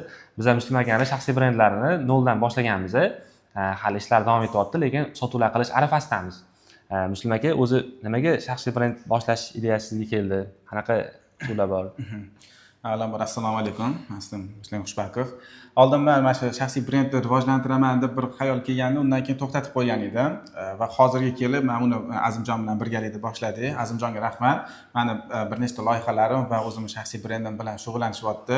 Hozirga kelib mana bir oy bo'lmasidan biz katta qanaqadir yutuqlarga erishishni boshladik. Ya'ni networking jihatidan, partnyorlar, shogirdlar topish jihatidan va zakazlarni olish jihatidan biz ko'p yutuqlarga erishishni boshladik. Sizlarga rahmat. Sizlarning xizmatingizdan men roziman. Nimaiki, sizlar jamoa bo'lib ishlaysizlar, ko'p mehnatinglarni ayamasdan, vaqtinglarni ayamasdan hamma narsani professional tarzda ishlashga sizlar yondashishinglarni hammasini ko'rib, men sizlardan nihoyat xursandman va sizlarga ham shu narsani tavsiya qilib qolaman. Shaxsiy brendingizni rivojlantiring. Hop, biz sizlar bilan 2026-yilda noldan shaxsiy brend qurish qadamlarini ketma-ketligini ko'rib chiqdik. O'ylaymanki, sizlarga foydali bo'ldi. Shu instrumentlarni o'zi bilan bemalol blogingizni boshlasangiz bo'ladi. Agar siz tadbirkor bo'lsangiz, soha mutaxassisi bo'lsangiz, misol uchun farqi yo'q, tikuvchimisiz, o'qituvchimisiz, doktormisiz, istalgan sohada farqi yo'q, hamma sohaga to'g'ri keladi. Hop, bu instrumentlarni men o'zimning jamoam bilan birgalikda bizlar ishlagan hamkorlarimizga, o'sha loyihalarimizga ishlatib, shundan tajribalardan yig'ilgan instrumentlarni sizlarga ulashdim. O'ylaymanki, foydali bo'ldi. Bemalol siz videoni agar tushunmagan bo'lsangiz, boshqatdan qaytarib ko'rib, bemalol shuni o'zi bilan noldan blog boshlasangiz bo'ladi. Hamma etaplarni tushuntirib o'tdim sizlarga. Lekin siz tadbirkor yoki soha mutaxassisi bo'lsangiz, sizda vaqt taraflama muammolar bo'ladigan bo'lsa, ya'ni mutaxassis bo'lsangiz, ko'pincha ishda bo'lasiz, misol uchun uchrashuvlar bo'ladi yoki yoningizga klientlar keladi, boshqa bo'ladi. Blogga chiqishga uyalasiz yoki qo'rquvlar bo'ladi yoki tezroq natijaga chiqish sizga muhim bo'lsa va eng asosiysi sotuv va maqsadli auditoriyaga kafolat bera oladigan jamoa bilan ishlash sizlarga qiziq bo'lsa, men sizlarga o'zimning xizmatimni taklif qilaman. Biza shu vaqtgacha jamoamiz bilan birgalikda 30 dan ortiq loyihalarga xizmat ko'rsatganmiz, sotuvlarni amalga oshirganmiz. Noldan kerak bo'lsa 20 mingta, 30 mingta, 100 mingtagacha auditoriyani yig'ib berganmiz. Men boshida sizlarga aytganman, menda misol uchun auditoriya yig'ish unchalik birinchi prioritet turmaydi. Men asosan muammoni yechadigan insonman. Agar sizda sotuv bilan bog'liq muammo bo'lsa, auditoriyangiz bor, blogingiz bor, yuritgansiz, lekin sotuvda muammo bo'layotgan bo'lsa, bemalol menga aloqaga chiqsangiz bo'ladi. Agar siz blog qurish niyat turgan bo'lsangiz, shaxsiy brendimni qanaqa boshlasam ekan, boshlamoqchiman, o'zim boshlamoqchiman, lekin vaqtim yetmayapti. Nima qilsam ekan bunaqa holatda deydigan bo'lsangiz, bizga murojaat qilgan bo'lsangiz, men sizga komandam bilan to'liq tizimli yondashuv qilib beraman. Nima sotmoqchisiz, qanaqa shaxsiy brend qurmoqchisiz, nechta auditoriya kerak sizga, qanaqa maqsadli auditoriya kerak, hammasini analizlarni qilgan holatda men sizlarga o'zimning xizmatimni taklif qilaman. Bizda to'liq tizim o'rnatilgan. Sizni loyihangizni biz o'sha ketma-ketlikda o'sha deadline'ga amal qilgan holatda to'liq audit qilib, yordam berib, sizga sotuvlarga yordam bera olamiz. Va men taklif nimadan iborat? Noldan o'sha 3 oy ichida eng kamida sizga 10 mingta maqsadli auditoriyaga kafolat bera olamiz va blog orqali mijozlarni magnitdek jalb qiladigan tizim o'rnatib bera olamiz. Ya'ni sotuvga ham kerak bo'lsa kafolat bera olamiz. Va keyingisi tizimli ishlaydigan jamoani men sizlarga taklif qilaman. O'tiydi, hamma noldan tortib o'sha sotuv etapigacha bo'lgan protsesslargacha men o'zimizdan komanda bilan, full komanda bilan sizlarni ishlarni bemalol qilib bera olamiz. Prosta bizga syomkaga kelib berasiz, to'lovlarni prosta qilasiz, bo'ldi, men sizlarga to'liq yordam beraman. Va bizda sifat birinchi o'rinda turganligi uchun hozirgi vaqtda biz faqat 3 tagina klient ola olamiz xolos. Agar siz shaxsiy brendingizni noldan boshlash arafasida yurgan bo'lsangiz, tadbirkor bo'lsangiz, soha mutaxassisi bo'lsangiz yoki shaxsiy brend boshlab qo'ygansiz, lekin natijalari bo'lmayapti, sotuvlar bo'lmayapti, shunaqa pozitsiyadagi insonlardan biri bo'ladigan bo'lsangiz va bizlar bilan hamkorlik qilish uchun pastda havola qoldirib ketaman. Описаниеga kirib, o'sha link bo'ladi, linkga kirib forma bo'ladi. Formadan ismingizni, familiyangizni, telefon raqamingizni va o'sha shaxsiy savollar bo'ladi. O'shalarga javob beradigan bo'lsangiz, men sizlarga o'zim xizmatimni taklif qilaman va o'zim aloqaga chiqaman. Bepul konsultatsiyaga yozilish uchun, ya'ni eslatib o'taman, pastda havola bo'ladi, ro'yxatdan o'tib qo'ysanglar, xudo xolasa men sizlarga aloqaga chiqaman. Endi men sizlarga bilasizlar, boshida bonus va'da qiluvdim. Hojiakbar akaning shaxsiy brendlarini qurib, u orqali sotuvlarni qilganligimiz bo'yicha buni olish uchun tepada havola bo'ladi yoki bu tarafda yoki bu tarafda havola bo'ladi. O'tib kiradigan bo'lsangiz, meni kanalimga olib o'tadi. Kanalimda o'sha linkini qo'yib qo'yaman. Xudo xolasa kirib ko'rib, bemalol o'rgansanglar bo'ladi. Xudo xolasa videomiz yakuniga yetdi. Men harakat qilaman, yana bunaqa videolardan ko'proq chiqargani, faqat motivatsiya ko'proq bo'lsa. Motivatsiya bo'lish uchun menga kommentariyada o'zingizlarning reaksiyalaringizni qoldiringlar, savollar bo'lsa yozinglar. Agar siz tadbirkor yoki soha mutaxassisi bo'lsangiz, shaxsiy brend qilishga o'ylanib turgan bo'lsangiz, vaqtingiz kam bo'lsa, ishlashni plan qilib yurgan bo'lsangiz, menga aloqaga chiqing, pastda havola bo'ladi. Havola orqali ro'yxatdan o'tsangiz, o'zim siz bilan bog'lanaman. Video yoqqan bo'lsa, o'sha like bosib, kommentariy yozib qo'yinglar va men kanallarimga obuna bo'lib qo'ysanglar, linklarni qoldirib qo'yaman. Instagram, Telegram, YouTube kanalimga. Xudo xolasa bundan buyog'iga yaxshi kontentlarni chiqaramiz. Sog' bo'linglar, salomat bo'linglar.